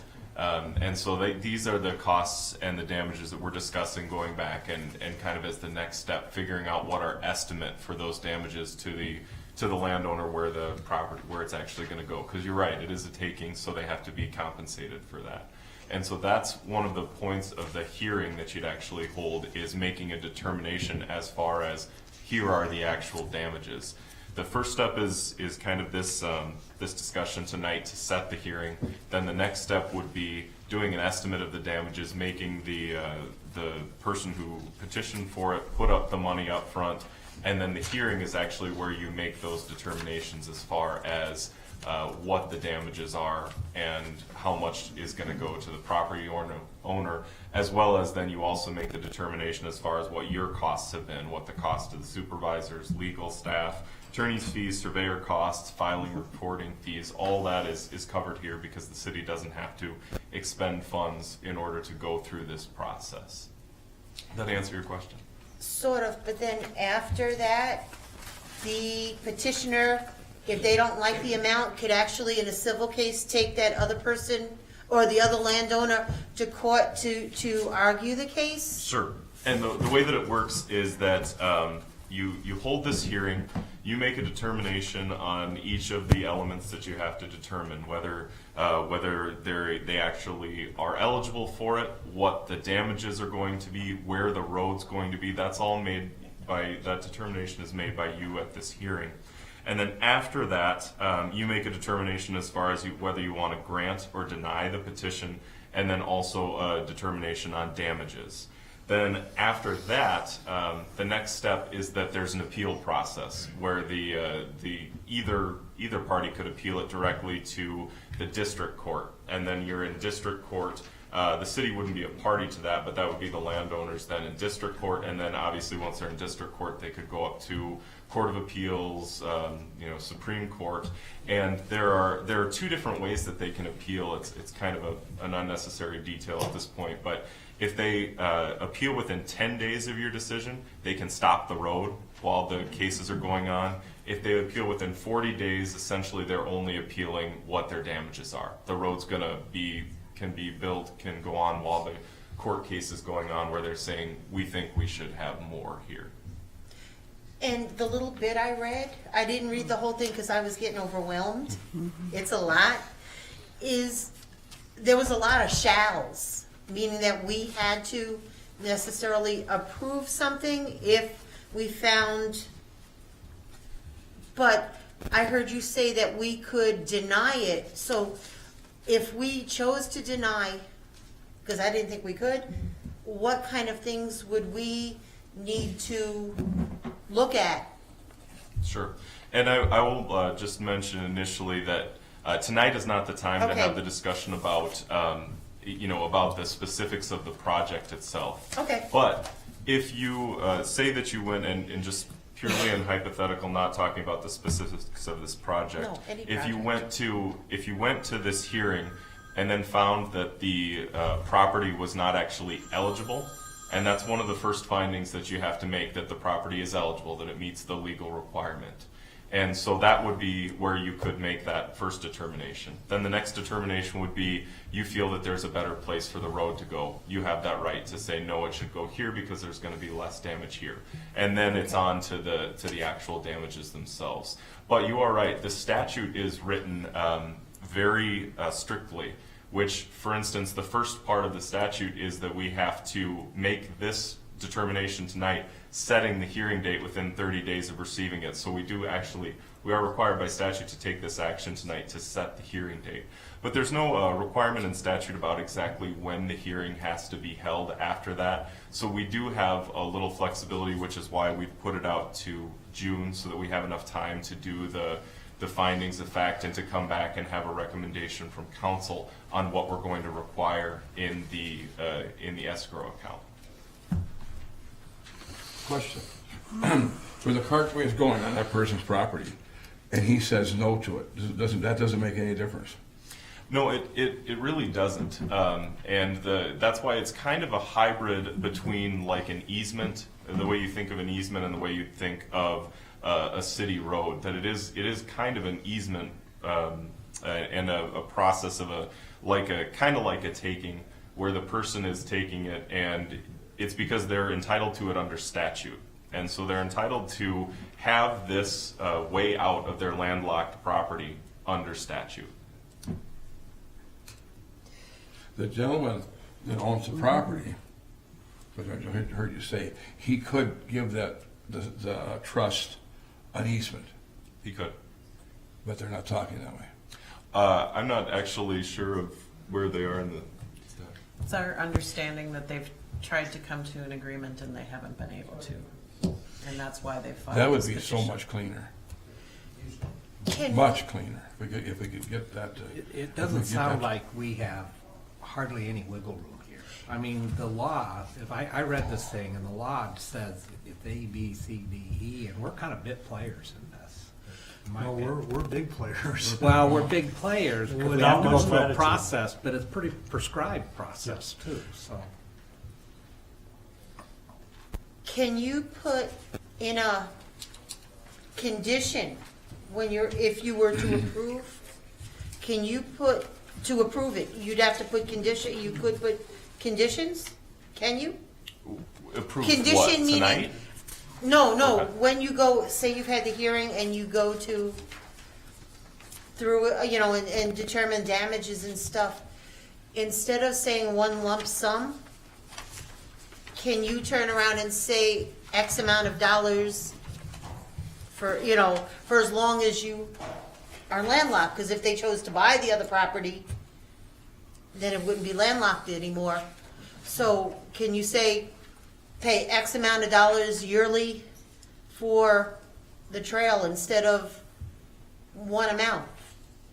Sure, I'm just trying to make sure I understand, so it would be, If I use fictitious numbers. sure, so your damages would be, Instead of saying $1,000 for the road one time, if you said $100 every year to the petitioner until either it's not landlocked anymore. so when it would become non-landlocked is when they build the road, which would be right away after right after the process is done. Is they can start building that road unless there's, like I said, that 10-day, unless they do the appeal within that 10 days, they start building that road and become So it has to be non-landlocked one now. Okay. right away. Okay. And so really having the damages, you really want the full damages made right away Okay. so that they can appeal if they want to. Well, let's see what you say. We pretty much have to pass the order for setting a public hearing. That's correct. Let's, Yep. and then if we do that, then the rest of the details we'll work on at later meetings. Okay, How let's about get a if I motion make for that that. motion? Yeah, let's move it along here. I'll second. Okay, motion made and second, any discussion? All in favor say aye. Aye. Okay, next. Economic Development Authority is nothing, Park Commission is nothing. Water and Lake Commission, the site lease for the Genesis Wireless. This item, I am going to request that we table. The Water and Light brought this in right as I was working on packets. And there were a couple changes that were supposed to be made to the agreement. One was that the fire hall wasn't included. And then the speed that they were going to offer is not what we had indicated. And so I talked to Mark about that today. The other thing that he said that they would like to discuss with Genesis is if this service does not work out after our month trial, what the amount that they would pay monthly to have the equipment on the water tower. They have not discussed that, as long as we need to make some changes to this agreement, I think it would be best that we make both of those changes You at the want that same done by time. motion? So if we could have a motion to Sure. table. You wanna make a Table or motion? postpone? I'll make a motion that we table this until we get the agreement modified. Okay, So second? Water and Lights addressed it. And Second? the speed issue, yeah. Second. Any discussion? All in favor say aye. Aye. Aye, okay. Next thing is Water and Lake minutes. Any questions? The next thing we have is the no parking resolution along the east side of Forest Boulevard, County Road 30. Yeah. Diane had to leave, so I'm going to cover this one for her. Councilmember Borchert raised the question, now that Skelly's Hallmark is no longer going to be downtown. There had been some discussion about a year ago when we set some no parking. We had purposely kept the parking there because of people going to the pharmacy and to the gift store. Now that that is closed, there's the consideration of putting no parking along County Road 30 right there to accommodate some of the trucks that are making the turn. We have discussed this with the county engineer. He is in favor of it. The county will install the no parking, provide and install the no parking signs. We have to do the striping. So if this is something that the council wants to consider, the resolution for the no parking that would prohibit the parking from Main Street to 120 feet north of that intersection is included in your packet. How far is 120 feet? To what? It's on the map. The proposed no parking is that red area. So just to, where the Basically, driveway is for the basically Nelson's basically where the parking stall is now, that one goes away. The other striped part is no parking now because of the alley.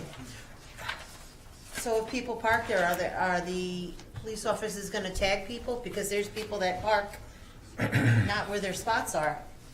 Well, it would be a designated no parking zone and So they they'll could be enforce ticketed.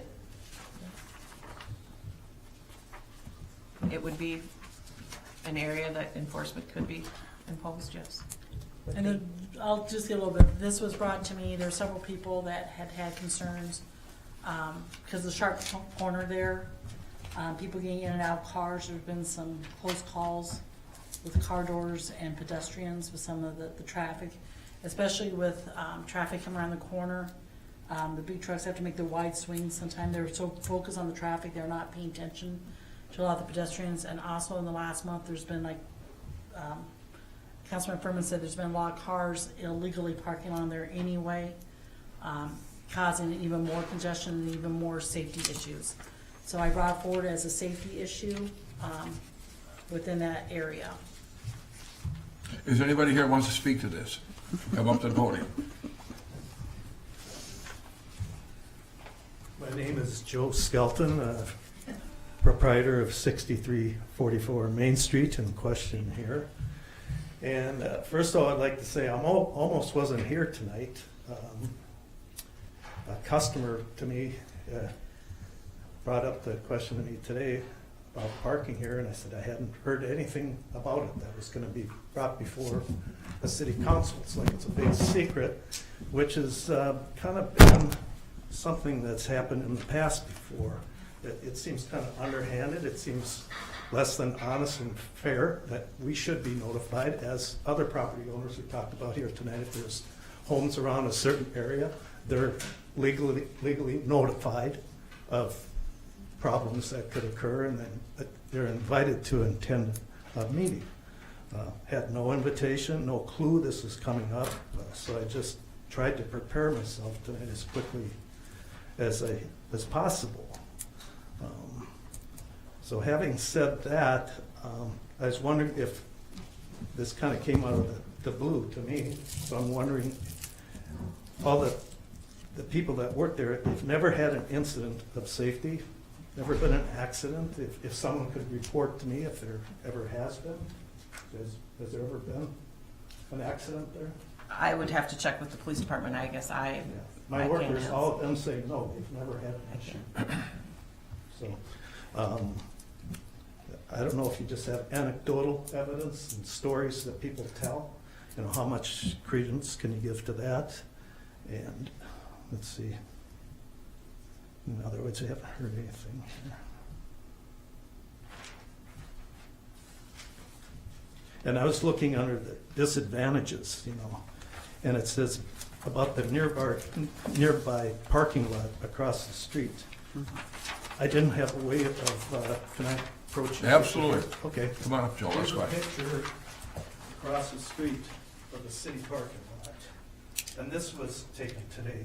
But about 3 weeks ago, when I started helping out with the closing, there's a big snowbank, about 3 feet tall, all along that red line there. And there's no cut-throughs to get to the sidewalk. So I brought my own shovel the next day and cut through it. You know, because they always bring up this issue of parking on the other side of the street. And I was told, well, they have a controlled intersection that they have to get to, but there's no way to get over that big snowbank. So even though the city maintains it, they'll move the snow, you know, there's just a big 3-foot pile of snow with no cut-throughs. So, and my sister slipped and Sherry fell trying to do it after I parked at her first day. They thought they would try it. But So there's really there's only partial maintenance. It hasn't been fully accommodated for pedestrians to even get to the sidewalk, so. And then the other thing, I don't know if I want to pass this around if anybody's interested. You can see, this is the parking lot across the street. And Let's get back to the podium, okay, Joel? What's that? Okay, next. Yeah. Okay. You can pass that around. And I know that here's the dental building, and I do have a dentist or an orthodontist he came to me, he's interested in purchasing the building. Okay. And of course, the Clear Creek Dental, I was here for the meeting when they were gonna have the parking and a bakery, and they accommodated him with that parking spot. It was extended, the accounting engineer was here, as well as the city engineer. If we got rid of this parking spot, would that adversely affect you selling the building to him? It could. Yeah, You don't know. because I've already talked to him, and I put him in contact, or gave him the number of the person that's gonna be working in the old Nelson's building, to see if they could work out some sort of a parking arrangement, but I haven't heard anything yet. Any questions for Joel? No, you asked the one I had, so. So I guess that's, I'd hope they take some of this into consideration, that we'd like to keep that parking spot, especially if there's a orthodontist that's interested in going in there, so. Because they, like the previous, they hadn't purchased Clear Creek Dental here. He said oftentimes they have some of their patients that are under anesthesia, and he wanted to have an entrance very close to the streets, so they didn't have to walk far away. And I know the council considered that for them and accommodated them in that fashion, so. I guess that's, I could prepare on such short notice. I took these pictures today so that they could see that. Here was Clear Creek Dental. Anybody else out there want to speak to this? Bob, go right ahead. Bob Streeter, 38928 10th Avenue. I am a little bit concerned. Why wasn't Skelly's notified about that? Councilmember Borchert brought it forward. I turned it over to the engineer, and unfortunately, she had to leave. I guess that's probably something that did get overlooked. I should have told her specifically to notify him, but I would have assumed there would have been some discussion with that. As a resident here, I'm really concerned. I get on behalf of the public why we do things. But for the life of me, why we keep hurting people is beyond me. And I get the safety thing. But I would think we do that in collaboration with people. Okay, if they can sell it with the loss of the site and work on something together, that's the appropriate way. Just for the life of me, I just don't get that.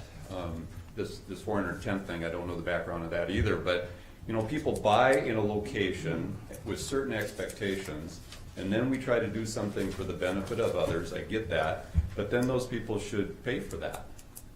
And in this particular case, we know the trouble with the local economy and commercial stuff, and it is too bad about downtown being locked up with not enough parking. But I think in the least, you guys should demand collaboration in your approach. We have shared goals here in this community all over the place. It's the approach that divides us so often. And for the life of me, I just don't get that. And, I know Skelly here, I live next to him, I grew up next to him. These are people that have been here, invested in the community, worked hard, sacrificed, et cetera, and for the life of me, I just don't get that. So if we're gonna do something for the benefit of the whole, let's at least remember the individual in the process. Okay, let's either pay them properly, or let's at least collaborate with them, or give people enough time to adjust to a situation. It's time we start doing that around here. Things are really confused in this community because we don't do that. Thank you for letting me talk. Okay, and just to clarify, I guess, I did take the point to staff because I cannot discuss with other people, and so I thought I'd follow protocol by bringing forward, and when I did, I wanted to come to work session, and we came straight to the meeting. Mr. Mayor, council members, way back, I don't know how many years ago. John Von Lang, I'm sorry, 6530 Elm Street. Formalities. Years ago, I don't know how long ago it was, when he had his active drugstore in there, and this came before council, part of previous engineer. They want to take parking away. There's always been a problem on that corner, primarily with people who weren't smart enough not to go out into the intersection and see what's coming from the east. When we had the meeting here with the county engineer describing and demonstrating all that they had planned to do on that corner, and he was talking about taking away parking at that side of the store. Two entrances to that store, you're all aware. And as it is, he lost parking closer to his Main Street store. There used to be 3 parking places there. Only time they were really a problem is when a truck was trying to make the turn from eastbound 95 to go north onto 30 or Old Highway 61. The problem being people who had to pull all the way into the intersection. At the meeting with the county engineer describing what was going to be done at this corner when that rebuild went on, he started talking about safety. I said, just a minute, Mr. Engineer. We have a federal agency that is charged to ensure we have safety, and all they do is grope people. Now, safety, I'm a truck driver on part-time. I have driven trucks through there. I've had a 48-foot trailer behind my pickup, and I had a regular semi-truck come around that corner. Now that they put the stop line, and I came before council, and I had measurements out there, I had program engineers use to draw how the turn should be. Putting the stop line back there was a step to improve the turning capability on that corner.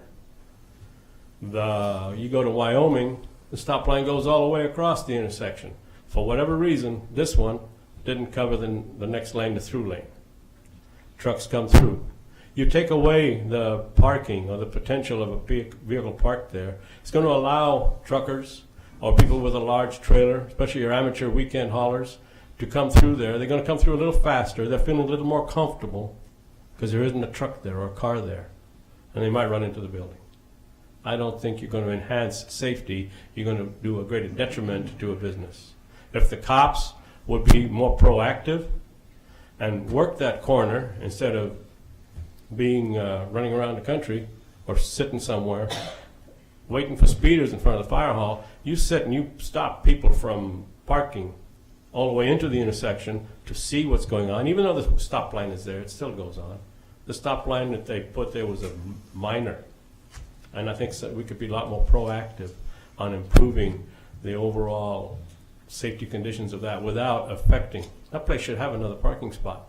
You go 150 feet in, I think it's going to take away the parking up to the alley next to the old Nelson store, which is going to also affect that furniture store. A lot of us, as we get older, have trouble walking. I won't park across the street to walk across the street just to look at that, to go to the drugstore. I stopped at a store in Forest Lake today only because there was parking right next up to it. Otherwise, they say, you're going back. And sorry, I don't have that kind of time. Most people don't. Please don't take his parking away. Anybody else want to speak to this? You want to do? Well, when I would go to Scully's, I wouldn't ever park across the street. I always parked, there were those 4 spots at Nelson's parking lot. So I would pull in and those 4 parking spots, and then I take the sidewalk. I don't know why they were ever not designated. I mean, they could have been, specifically parking for Skelly's, specifically for the furniture store, and they're off street. But I don't like this every time that we say, you can go across the street.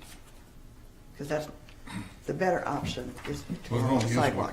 But at this point, I don't think we have, I wouldn't want to take it away at this point. I mean, we don't know what's going to go in there and if it's going to be another commercial building that needs parking. But I also would maybe encourage that next owner to go over to the person who owns Nelson's and say, can I have these designated parking spots for the dental? Because then they take the sidewalk.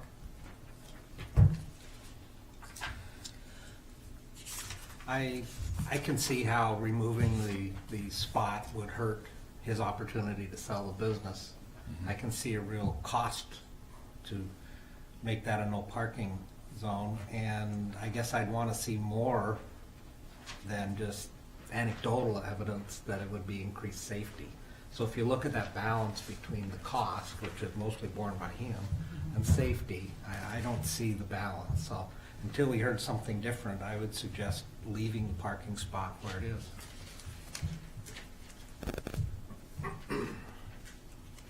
Well, if you look at the corner, if you look at the if you look at the northeast corner there, if you go east, there's no parking spots all the way back there now to the east. So if you went to the north on County Road 30, if you went about the same distance and you got rid of it, they would just about be equal with the parking spot out. They eliminated all those going east along Main Street. And now you got one left, and I understand Joel's predicament there. The parking spot is worth something, that's for sure. You know, maybe that's an alternative. We should see, if we want to get rid of this, what the parking spot is worth, rather than just abandon it. But it's all speculation. But if a lot of trucks are going up, start heading north, that is going to be in the way. You can see that, but that's speculation. That hasn't happened yet. It hasn't happened. It hasn't happened yet. It's something that can be monitored and reviewed in the future if council chooses to go that I'd route. be comfortable with that. Like I You said, could do that, monitor, is Rob and forward? then if it comes to that time, I think, and we gotta get rid of it, I think it's just like anything else, you should get compensated for. Go ahead, Mick. Mick Public Dolberg. street. I hate to belabor this, but you were coming close to a solution, talking about costs and reciprocity, that sort of thing. Why doesn't the city take it upon themselves to work something out with a new buyer over here and get those spots designated for the other vendors as well? So you got off-street parking. And city, we've got properties like that by Joe's and behind that area, I think, don't we? Because anytime you get the city involved, everyone involved thinks the city's gonna pay for it. Yeah. And the rest of the taxpayers just in North talking Branch. about- you're just Excuse talking me, about the value of the excuse me. parking lot. The rest of the taxpayers in North Branch don't necessarily need to subsidize the private business parking. Well, let's monitor it, leave it alone for now. How's this? You okay with that? We'll monitor it, see what happens. If some things turn to fruition on other things coming in, then we'll talk to you, Joel, about it, or your owner. We'll leave it alone for now. Fair enough? Can I just ask Sean a question? Absolutely. Sean, when he was talking about, I see that you clean the sidewalk, but he was talking about even, like a clear cut between the parking lot and the sidewalk. Is it possible for your guys to maybe make something so the egress from the parking lot to be able to walk at this point?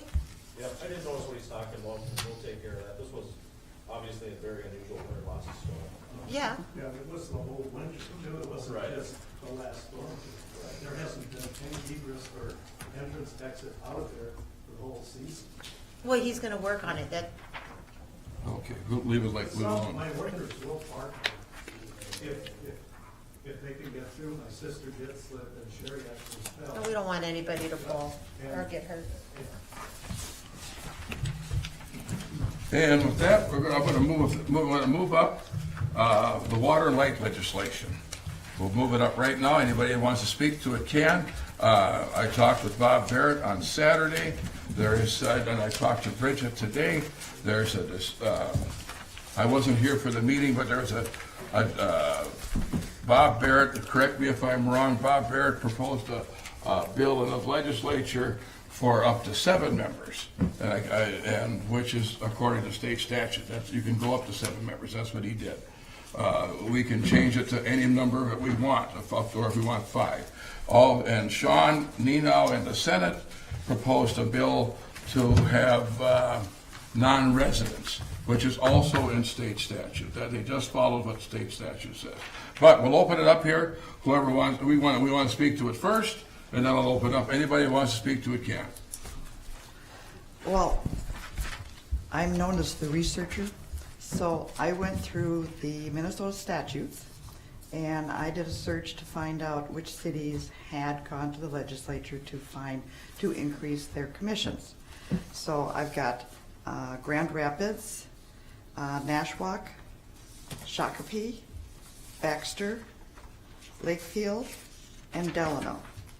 And all of these are going from 3 to 5. There is no residency requirement mentioned, and there is nothing about increasing the number of city council members. But to be fair, I did a search going up to 7 and see if I could find one. And I did find one for Melrose. And they did Melrose Okay, in thank you. 2011, and they said that they could go up to 7. They would have non-residency, and there could be more than one city council member. But as the researcher in me says, what happened in Melrose? This is 3 years later, and they have 3. They said they could go up to 7. They didn't have to have residency, and they could have more than one council member. I don't know what happened. And I don't know if this is the legislation that they took, because this mirrors what Senator Nino and Representative Barrett used, but yet Melrose, for some reason or other, didn't do it. So I'm not finding any where they're saying that this is where they took statutes and they just rewrote them exactly what a state statute. Obviously, their researchers didn't find what I found.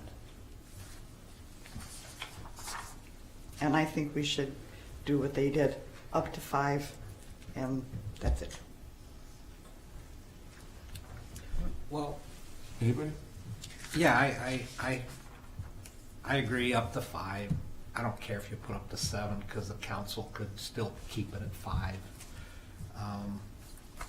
My only concern, and I think I've expressed this before, is I would like to see them be residents. I think if I could design the perfect commission, there would be 5 of them. There would be somebody appointed from the council. There would be a couple of members that were residents at large. And there'd be a couple of members that were maybe businessmen, but were also residents. And I do that because I worry that a business-only representative who might have more of a short-term focus on his decisions than a resident would. And I speak from experience in the buying and selling of businesses. They're typically valued based on a trailing 12 months cash flow, and they're typically multiples of those cash flow. So if a business was able to, for instance, sway a commission to vote a certain way, to maybe be short-term in their thinking, reduce the rates now, maybe he would get, the last business I transacted with was 7 times multiple. Well, if he saved $10,000 a year, it would be worth $70,000 to the sale of his business.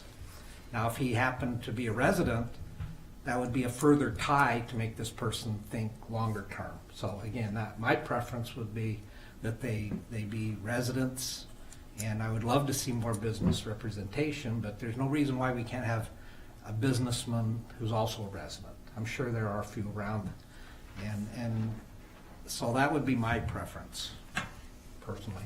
So.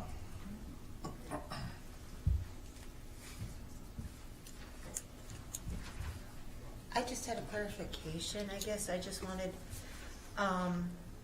but I guess before I speak, I would, if there's any residents, because then if I have questions after that. Anybody want to speak? Step up. Bob Egan, 38958 2nd Avenue. I read Bob Baird's bill, and what scares me the most about being non-resident is you could have 5 people from Duluth on there that actually don't even own a piece of property in North Branch, because it doesn't say that in his bill. I'd like to go one step farther and say everyone on the commission needs to be on our service, just for the fact of anything they agree or disagree to will affect them personally. Yeah, I want to clarify. When I talk about resident, I meant a user of Yeah. that. Otherwise, Not just, I mean, I'm That's a what- resident that's of what I North Branch, but I assumed. wouldn't be eligible. I know what assumed See, I is. didn't assume that I assume. Yeah. resident of. I I need to be mean- clear, to be a Okay. user and resident. right, Yeah. I mean, as you all know, I'm also an employee there, but I'm also on the service, so everything I do at work affects me at home also. But, yeah, if you get a non-resident here, you're gonna have well, that doesn't matter to me. I can vote either way. It just makes no sense at all. I mean, that's all I have to say.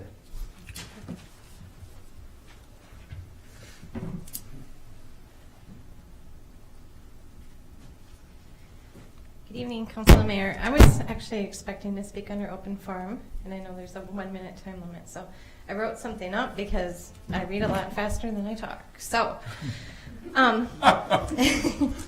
the past year, like you know, I've pretty much stayed out of local politics, refocused my personal life, and it's been amazingly good. Tonight's been a long night just sitting back there. Yesterday I went out to lunch in town here, and it was mentioned to me that you as a council recently requested proposed legislation to increase the Public Utilities Commission from 3 to 5 members. I was curious about that since in my over 12 years of sitting on the council, I've never even heard anybody request, a citizen or other members say, well, we should increase that membership. So that got me thinking, so I went home and decided, well, I'm going to look up and see, what's this all about. So I went home, read up on the issue, and saw that in February is when you requested that the legislators present the bill to increase the membership from 3 to 5, which is what you requested. And that's all you requested. However, when I read the bill, it contains information that you guys didn't even ask for.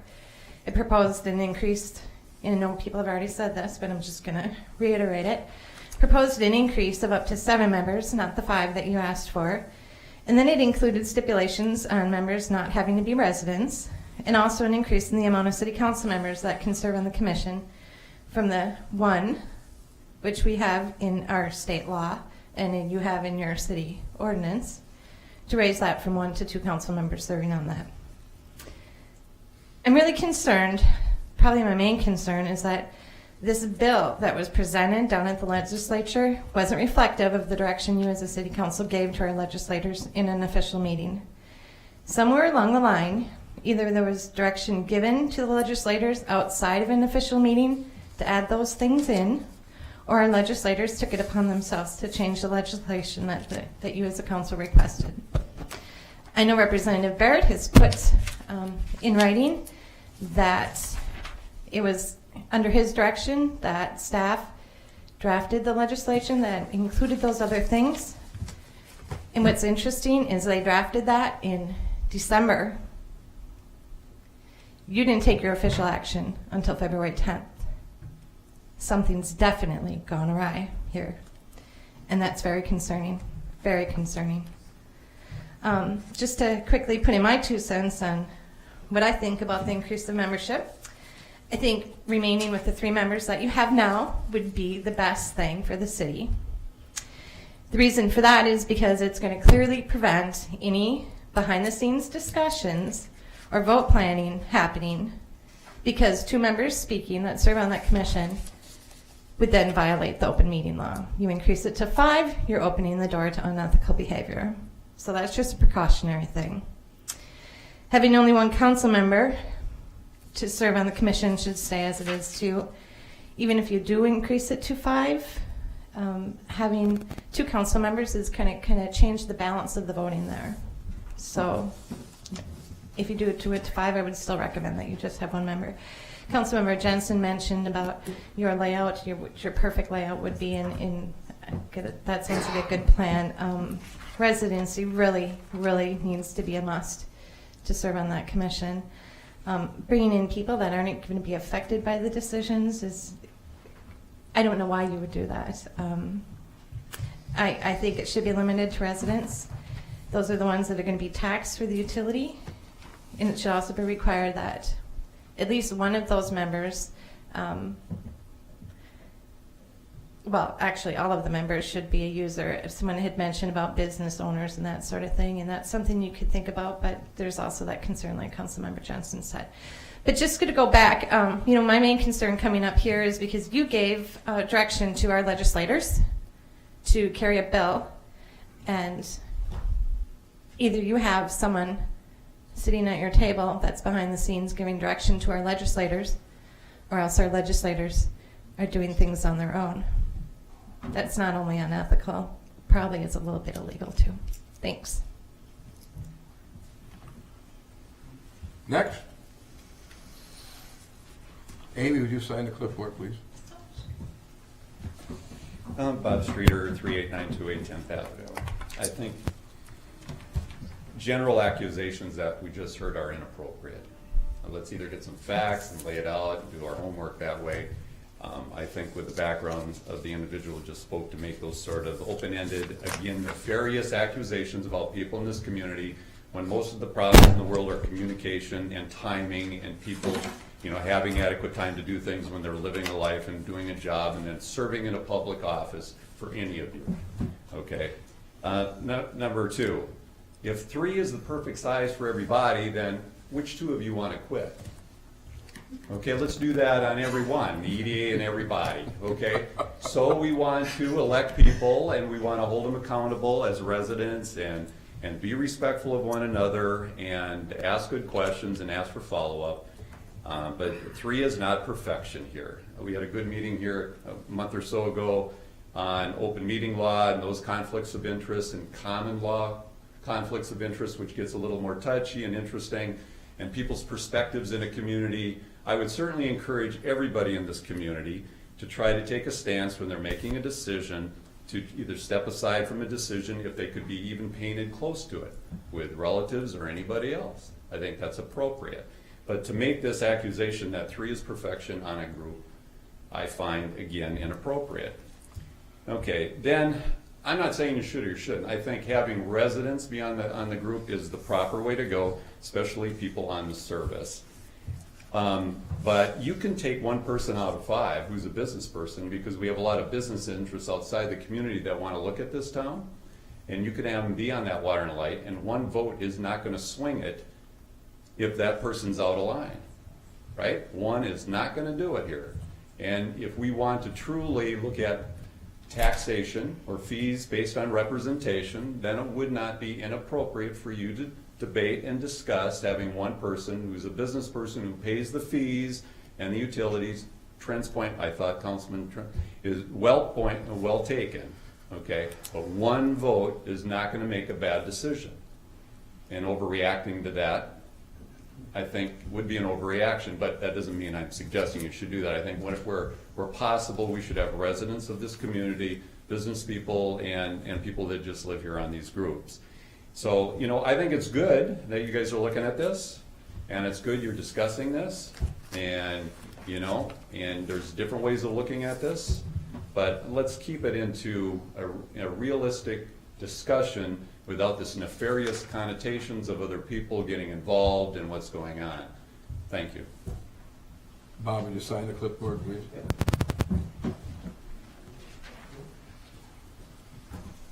Nick Dahlberg, you're probably tired of me, but that's all right. I'm not tired. Let's go on. I'm not in favor of the legislation that you've proposed, but I'm going to get back to the whole mechanics of things again. And this whole idea of visibility, accountability, and what have you. Would not a better process be is have an open meeting? You can call it a public hearing, I don't care what you want to call it. But have the direction developed before sending off this letter from the council requesting the legislative change. Yes, I understand it's enabling legislation, so it needs to come back for final approval of the council. The problem with that is that once you've nailed that statute down and people gather in a public forum to talk about the appropriateness of making the changes, you've already kind of tipped the balance, as somebody was mentioning earlier, and putting a lot more validity with the fact that, we have a statute now. kind of thing. So I think it would have been better, have the discussion, everybody get consensus, however you do it, whatever you want to do, and then go ahead with all of your reasoning and what have you. It's worked for 60 years. I don't know what's happened. I know there was that fight about a mailing machine and the city didn't have money to contribute. Those little petty issues. You got to set that stuff aside and work together. We've elected you folks, and I know you're all well intended, but let's keep the communications open and above board. Thank you. Anybody else want to speak?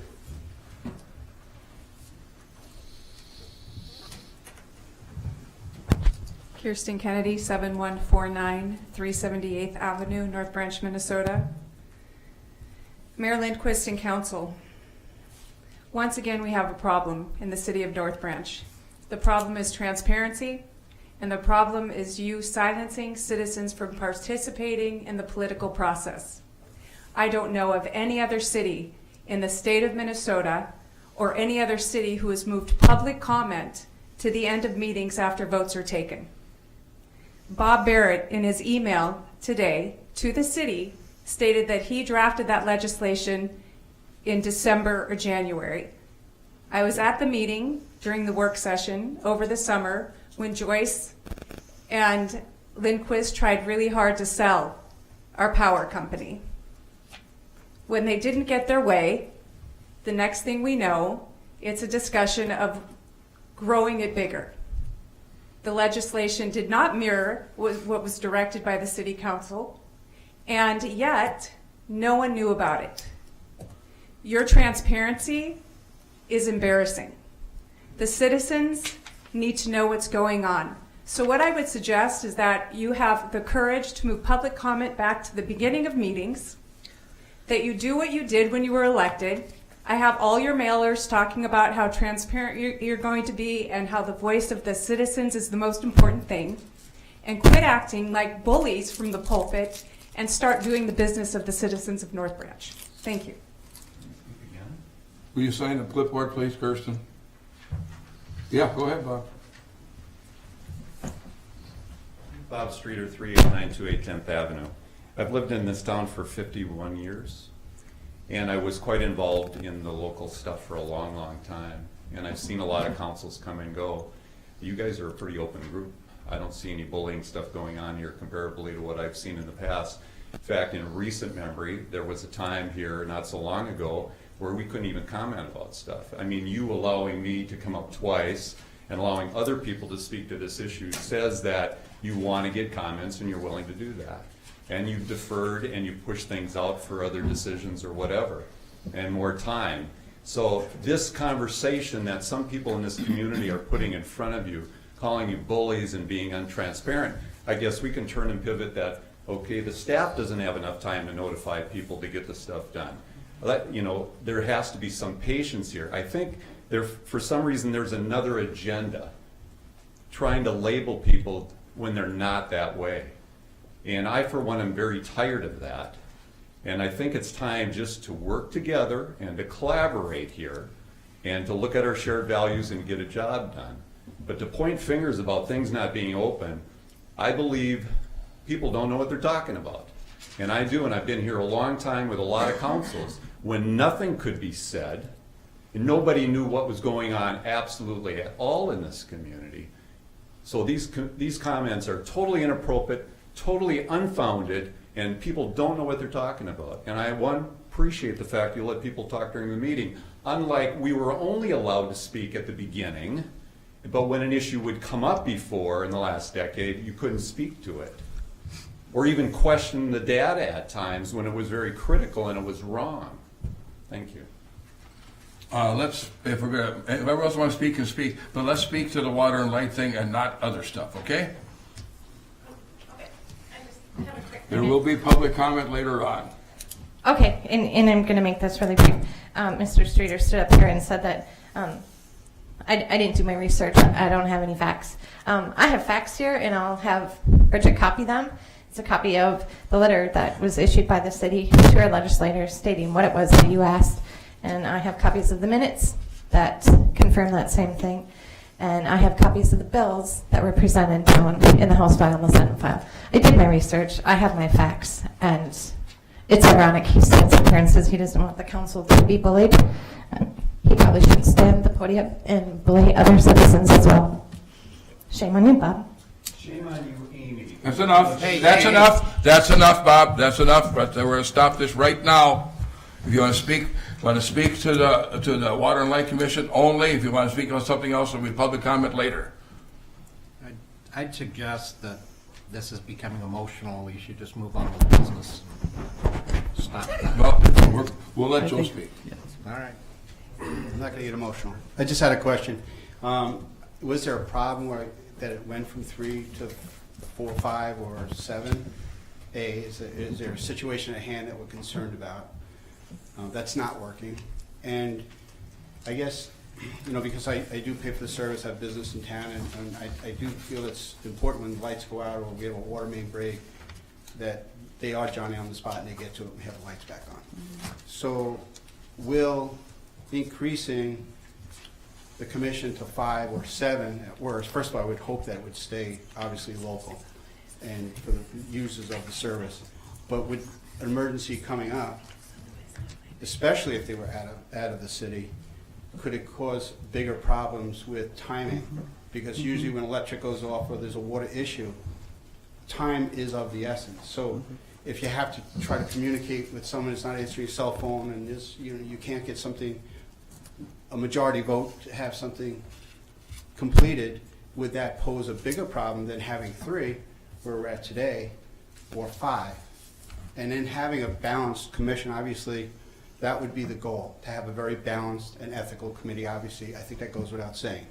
So the big question would be is if there's an emergency or a pending approval at hand, is 5 going to convolute things? Is that going to be like trying to get the chicken issue passed, where it took so long? That's the question I would have. More of a mechanical question. Watching the gears roll at 5 or 7. 7 just seems absurd to me, but because I know what it's like to sit on a board and try to get things voted in different opinions. It's tough. The more people you have, the more gray it gets. So 3, 5 seems more reasonable. 7 seems just way out there and kind of reaching. But I guess the biggest question is, could there pose a bigger problem by having more people than less? And that would be my biggest question for efficiency for the city. And is there a current problem why you'd want to move it from the current commission to a larger number? So I guess 2 major questions I would ask you right there. I'll give you a couple answers. One thing is you want to go to the Water and Light Commission meeting, quite often the meeting date is changed because one commissioner is not available. And again, we talk about open meeting, transparency. I mean, you don't find out till you get there and then there's a sign on the wall. Okay, so that's one thing. A lot of times we have to change meeting dates and stuff like that. And we talk about transparency right now. If you want to go to a Water and Light meeting, you have to go to that building, get buzzed through a door to get back to the meeting room. And so maybe one thing we could look at is possibly moving those meetings over here and televise them. And that way there's more openness, more communications, and more opportunity for the citizens in the town to be able to watch the meetings and attend them without having to go somewhere to get buzzed through a door to get to that meeting room. Because I've had people tell me that that's a little intimidating. And also I said it's a functionality, because right now if one commissioner's gone, they're postponing a meeting. And I guess the other thing is there are monthly scheduled meetings. And like everything else, the emergency situations, they already have policy and procedures in place, and I do not know of a time when they had to call an emergency meeting because of power outage or a water main break. You don't have to. So, no, they have a monthly meeting, so the emergency situation, but right now, there's a lot of times for people to be able to attend a meeting, get to them, because if one member's not gonna be there, they're canceling them and changing the meeting dates, instead of being the 3rd Tuesday of the month. And so, maybe that's one thing we need to do is, for the openness, move the meetings over to the hall here where they can be televised and where people can know what's going on. I'd like to address the attendance. I was on the Water Light Commission for 6 years, and we knew a month in advance what everybody's schedule was, and we put in the minutes where the next meeting was going to be, if it was going to be changed. There were several meetings where there were just two of us. If there was one person gone, we just, a lot of times, went ahead and had the meeting because there were issues that needed to be dealt with, and we just couldn't wait. Okay. Can I answer being on the water and light? You already This did. year, You did once. You're so good. far, we postponed the meeting 1 week once because there would be only 2 instead of 3. And when I asked why, I was told that we wanted 3. So we had to move the meeting a week later in order to have all 3. I guess a question I have is if we supported this bill as is, can we make our ordinance and vary it to Yes, that was. a amount? Because one of the things that I would like to do is to not have somebody on there that has a relative within Water and Light. To me, that's a conflict of interest. If a relative is turning around and they're voting on a raise contract for a relative, to me, that's not okay. That's like us, me having a cousin that's on Public Works and me voting to get that person a raise. That, for me, is a very uncomfortable. We'll have to look whether we can specifically put that into an ordinance. I mean, if But- that is the situation, then they should abstain. But as to your first question, that was, once the discussion was gonna get done, I was gonna try and kind of get some consensus. Because what we need to do is let our legislators know. I did contact them today and say, this isn't exactly what we asked for. If we want to make changes, what's the process to do that? And we got the email back saying it can still be changed, and he actually brought that forward. But that aside, none of the changes that are made in the legislation take effect until we amend our local ordinance. So they've got it written up to 7. If council only amends our ordinance and it says 5, then it's 5. If we amend our ordinance to say 1 council member, which it does now, and we don't make any changes to that, then it stays at 1 council member. Right now, our ordinance does not have a residency requirement in it. So, but that is something, regardless of whether this legislation passes or not, you as the council have the authority to put those types of conditions in our ordinance. It just requires an ordinance amendment. Right now, it's silent on it, so we have no residency requirement. What do you want to do? I don't have a problem with either 5 or 7. We can I say, think I let would it go, we prefer can always 5. change it, we can always discuss it here. I think the ordinance should say 5, Okay. not the ordinance, The legislation. legislation should say 5. I just can't see 7. I mean, I see 5, and I could talk to why I think that's a good idea, but I just don't think 7 is feasible. So for the matter at hand right now, I would suggest that we put 5. I would suggest we put in the legislation that they be residents and users of the service. And if that's problematic, then I'd say we could pull that discussion until we talk about the ordinance. I'd be much more comfortable doing that for the ordinance part. And then just have the Yeah, legislation be because then this is 25. less restrictive. We can be a lot more restrictive. And I feel okay about having all users be on there, with the exception of potentially a council member. Right. Yeah, They have to be users. It has to be Well, yeah, but users. our ordinance doesn't say that. No. I would be okay with that. And I think that I'll just jump in here if I may. And I think Please. that the discussions about what kind of residency you want would be better done here by your ordinance than trying to have people who you don't control putting in amendments and putting things in. We've and already seen how votes they and- don't come and out so right I the think way that we want. that'd be the better We can place to just- have that. We can just leave it alone like it is at the legislature, and we can change it here. Yes. No, We'll so leave it what, alone. are you saying that sentence about residency should be stricken?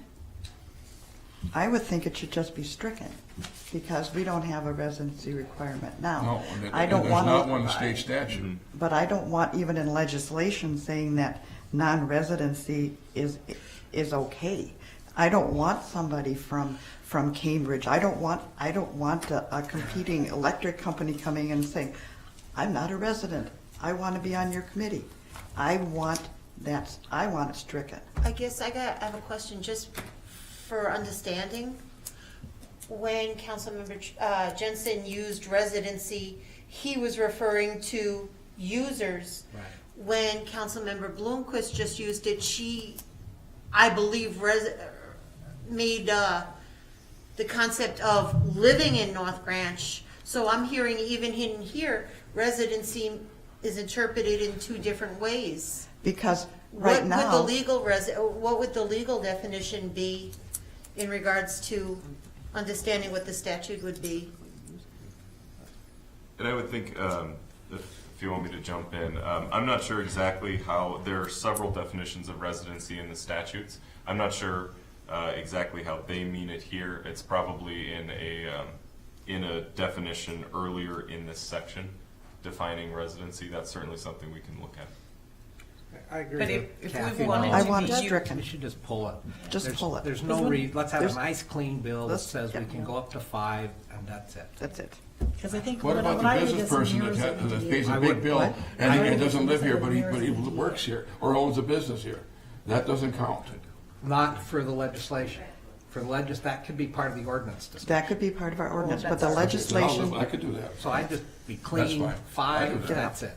So if I'm understanding council correctly, and a motion probably would be in order, so there's a clear record of it, but I'm hearing you say, ask him to change it from up to 7 members to 5, and take out all of the reference to residency and 2 council members? Correct. correct, because he was directed to do 1 council member, and I think that's something that we need to talk We about. can do that in our ordinance. Yeah, we can do that in our ordinance. I appreciate that he was broad enough to give us the leeway, but I think 5 and 1 is okay with me. Should we do 1 council member minimum? Well, In the there's, ordinance- that's in the that's in state legislation? That's statute already right state now. That's statute already now. in there. That's in That's state already there. statute. Just, That's there. okay. So, Well, I'll make that motion, that we drop all references to residency, that we use 5 as the number, and otherwise have a clean legislation. Could I get a clarification, because there's also about the 2 council members, would you want that whole sentence deleted then? Correct. Okay, then I'll second that. Motion made, second, more discussion? All in favor, say aye. Aye. Opposed? Abstained? Okay. Next. I have one issue that I would like to address to the attorney, and then we'll get back to the council, this 5-member thing.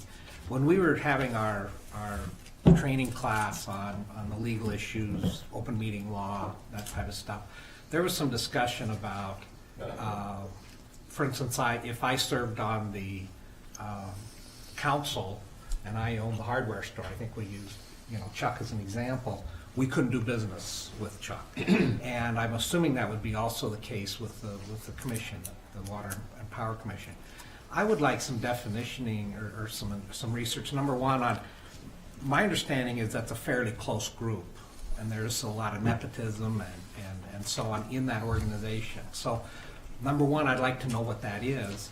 And number two, I'd like to know what the laws are on that. So, for instance, if my sister owned a hardware store and I was on the Water and Light Commission, could I vote for using my sister's place as a place to go get stuff and to become a vendor? So what kind of rules are there around that? And what kind of existing things do we do? And Teresa's point, do we want people on the council that Or Water and Light. on Water and Light, I mean Water and Light for the commission, I guess that's a commission. Do we want people on the commission who have kids working there? Is that a conflict of interest? So I guess I would like that kind of stuff brought up when we get to the ordinance part. I don't know if we want that part of the ordinance, but I'd certainly like to be able to discuss it. Do you know what I'm referring to? I understand. So, and how far out does that go? Are we talking about, husband Wi-Fi, so obviously would be in that range, but does that mean my kids, my parents, my cousins, my?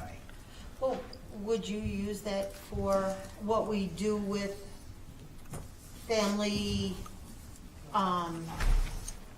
bereavement? I mean, we take that as family, like cousins or whatever, use that as a. You mean what we use as definition? Definition. In our personnel policy? Oh, yeah, ours or theirs. Do we I don't know. have a nepotism policy?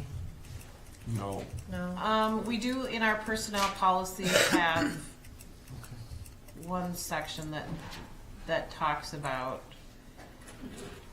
family members directly supervising others. Okay.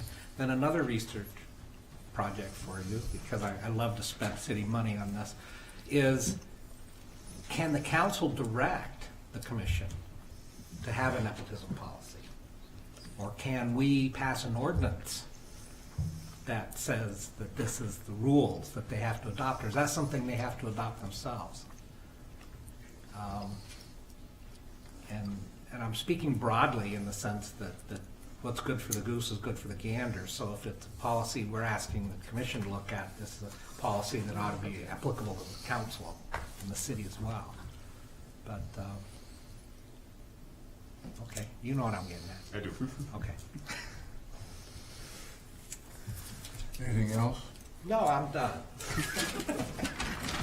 Good. Okay, then, going back here, there's, administration has nothing, buildings nothing, finance, there's nothing. The financial report's Financial in report, there. that's for our If anybody's information, got anything any you wanna bring questions. up, Bridget, about it? No, just Okay, things are then we tracking have, along. the next we would have is public comment. I wanted to bring, Go ahead. to that, just one thing with water and light. I was contacted by a resident who goes away for part of the winter and uses no water at all, yet he said that he gets a bill of $51.89, and on the bill itself says no water usage at all. And I brought this up to the water and light, and they said, well, they're paying for infrastructure, but if you're not using any, and sewage, which is, what, 2/3 of the water cost, that's how he got their $51 for nothing per month.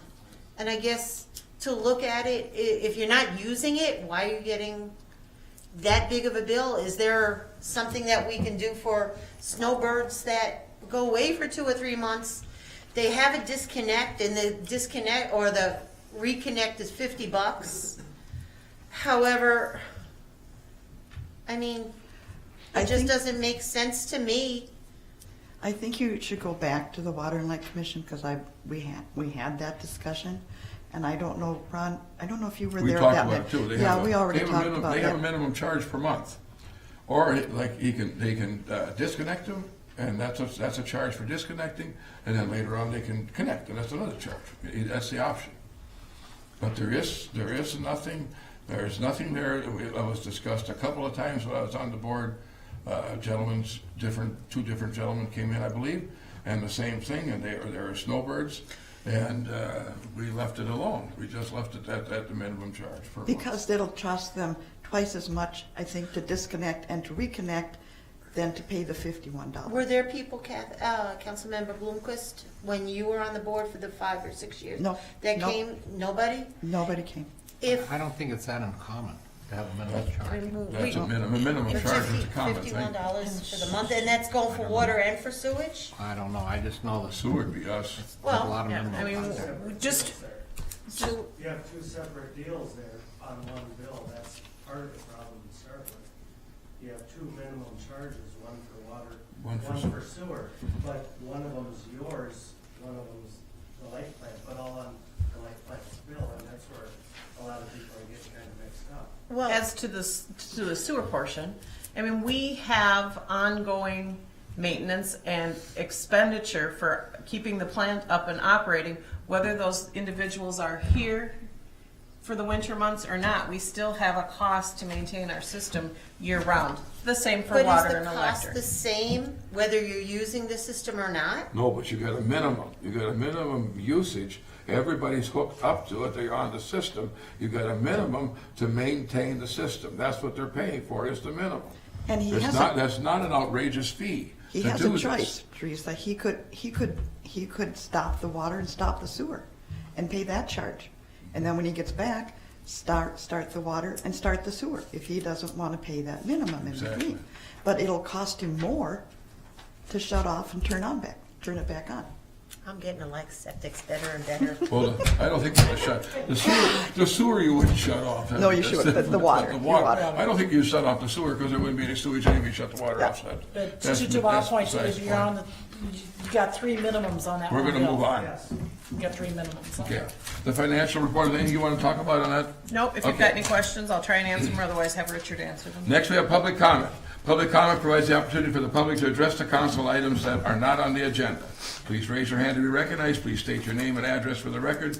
This section is for the express purpose of addressing concerns of city services and operations. It shall not be used to clarify individuals' views for political purposes. Statements made during public comment are the opinions of the individual making the comment. The comments made by individuals during public comment do not represent the official position of the city council, individual council members, or city staff. The city council is not responsible for false, inaccurate, or misleading comments received during public comment. When inaccurate information is presented, the city will attempt to clarify information and provide accurate information. With that, I'll open a public comment. Whoever wants to go, go right ahead, Nick. Nick Dahlberg, 38336 Castleberry Drive. It's now 20 to 10, very unusual. That would be having public comment, running this late. But Mr. Mayor, you weren't here last month when I made the plea request that we move the public comment period up to where we had it before, and giving people an opportunity to state their issues and be able to go on home and watch the rest of the meeting. And I'll keep asking the same question until somebody says, no, there's a reason why we don't do it, and we're not going to change it. Or come back and say, gee, that's a great idea, we'll change it. Thank you. Anybody else want to speak?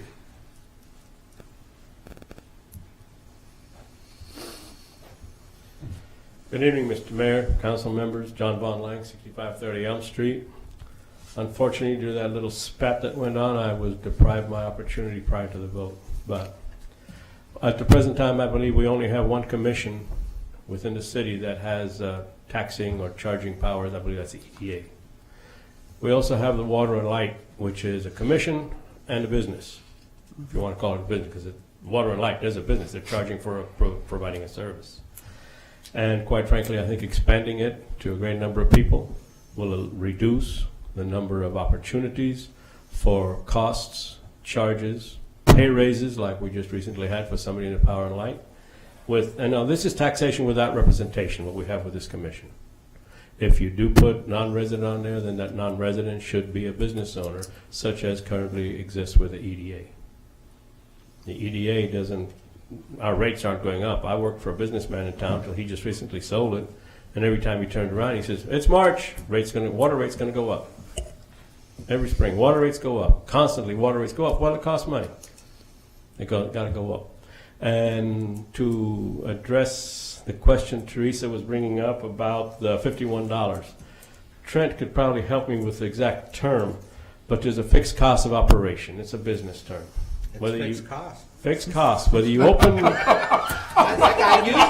swear to God, I that's the think number that's what I it used. is. Whether Joel opens the door to his drugstore or not, it costs him X number of dollars. And that's what these guys are stuck with.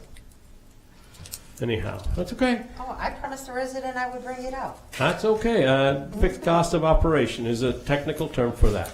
So basically, if we have a 5-man board and you guys go that way, and as to what came up on the legislation, and you covered it quite well. And it kind of be kind of a semi-partisan attack on the way this bill was written. He has a rather broadly written piece of legislation which allows you, as a council, the opportunity to make it tighter. The state is not telling you how, what, and when to do it. Keep up the good work. At least you have an open chamber. Much better than ones I experienced in the past from 20 years ago. Thank you. Thank you. Sign this. Anybody else want to speak? Public comment? I do. Already signed it. I have a public comment about public comment because I was curious. When we moved public comment to the end, you said that it was one of your customers and that they were in Rush City, because I asked you what city, and you said Rush City. So I emailed the city administrator, and she said, our public comment has always been at 7. And I don't know where he got his information. I was just told. I didn't check. So they didn't move it to the end. And I have further information. I went through and I did agendas for Lino Lakes, Taylor's Falls, Columbus, Wyoming, Scandia, Cambridge, Stacy, Pine City, Center City, Schaefer, Lindstrom, Forest Lake, Harris, Anti-Santee, Mora, Hugo. And they're all at the beginning. Everybody has it at the beginning. There's only one. Hugo, I did have to ask, but I think everyone will appreciate their comment. They said, we have a section in the middle, but we get everything settled, and we don't have hardly anybody come to the council with the comment. Everything is done. And I asked Taylor's Falls, because I didn't see it on theirs, and they said, everybody can speak at any time. And if there's an issue that comes up that's not on the agenda, we'll address it. There is only one out of this whole stack that doesn't have public comment, and that's Bram. But if you draw a circle from Hugo to Cambridge to Pine City, Mora, Pine City, Taylor's Falls, and all around, everyone has public comment at the beginning. And I'm going to make a motion, because we said we would review this in 5 to 6 months. This is 5 months. And I'm going to make the motion that we move public comment back to the beginning of the meeting to be in conformity with all of the city councils in our area. Is there a second? I want to make a comment. I think that I'm relatively new, and I think that during the first few months that I sat here, that public comment was abused. I think that it was grandstanding. I think there was a lot of politics being pushed, and even though you read in here it's not to express an opinion, I think there was a lot of that going on. And so if for some reason, Mr. Mayor, you want to move it up to the beginning, I think we have to have some very clear rules, some very clear timelines. I don't like running all-night meetings like we were running back then, so I appreciate the fact that if somebody wants to make a comment, make them sit through the meeting. Is not a bad penalty, or bad, if they want it bad enough, they can sit through the meeting. So I'm not going to second it, but if you do move it forward, I would support that. If you want to keep it back, I'll support that. But if we do move it forward, we have to really make it about what it's supposed to be and get rid of all of the grandstanding, in my opinion. My concern with this is I can't find any city where the public comment is at the end, and it's like you said, it's working just fine. We made a motion based on the fact that the mayor said there's a city that has their public comment at the end, and it doesn't exist, and that concerns me. Okay, motion's made. Is there a second? Is there a second? There's a second. Motion dies for last. A second. Okay, anybody else on public comment? We're still open here if anybody wants to make a comment. Bridget, can I just get clarification? Doesn't the mayor set the agenda and the mayor sets the time and the sequence?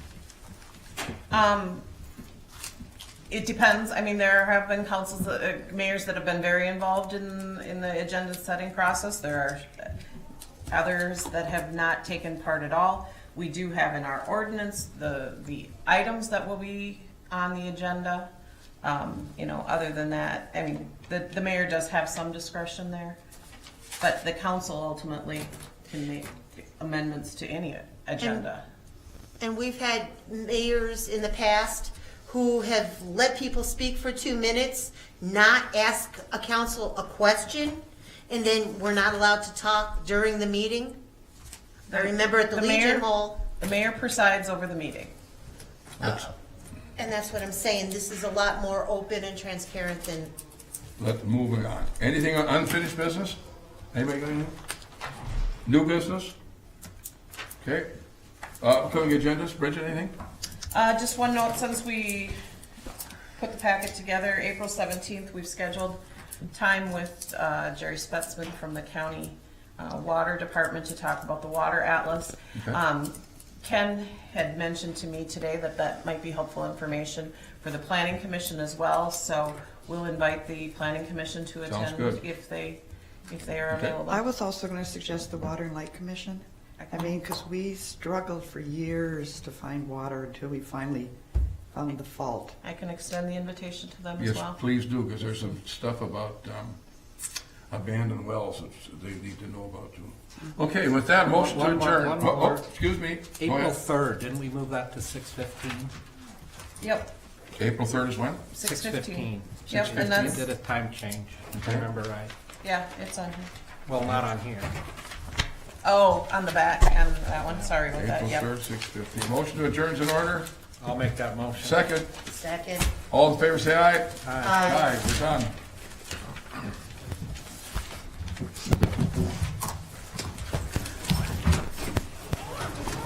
So Trent, Why did we it's move it to called, 6:15? because the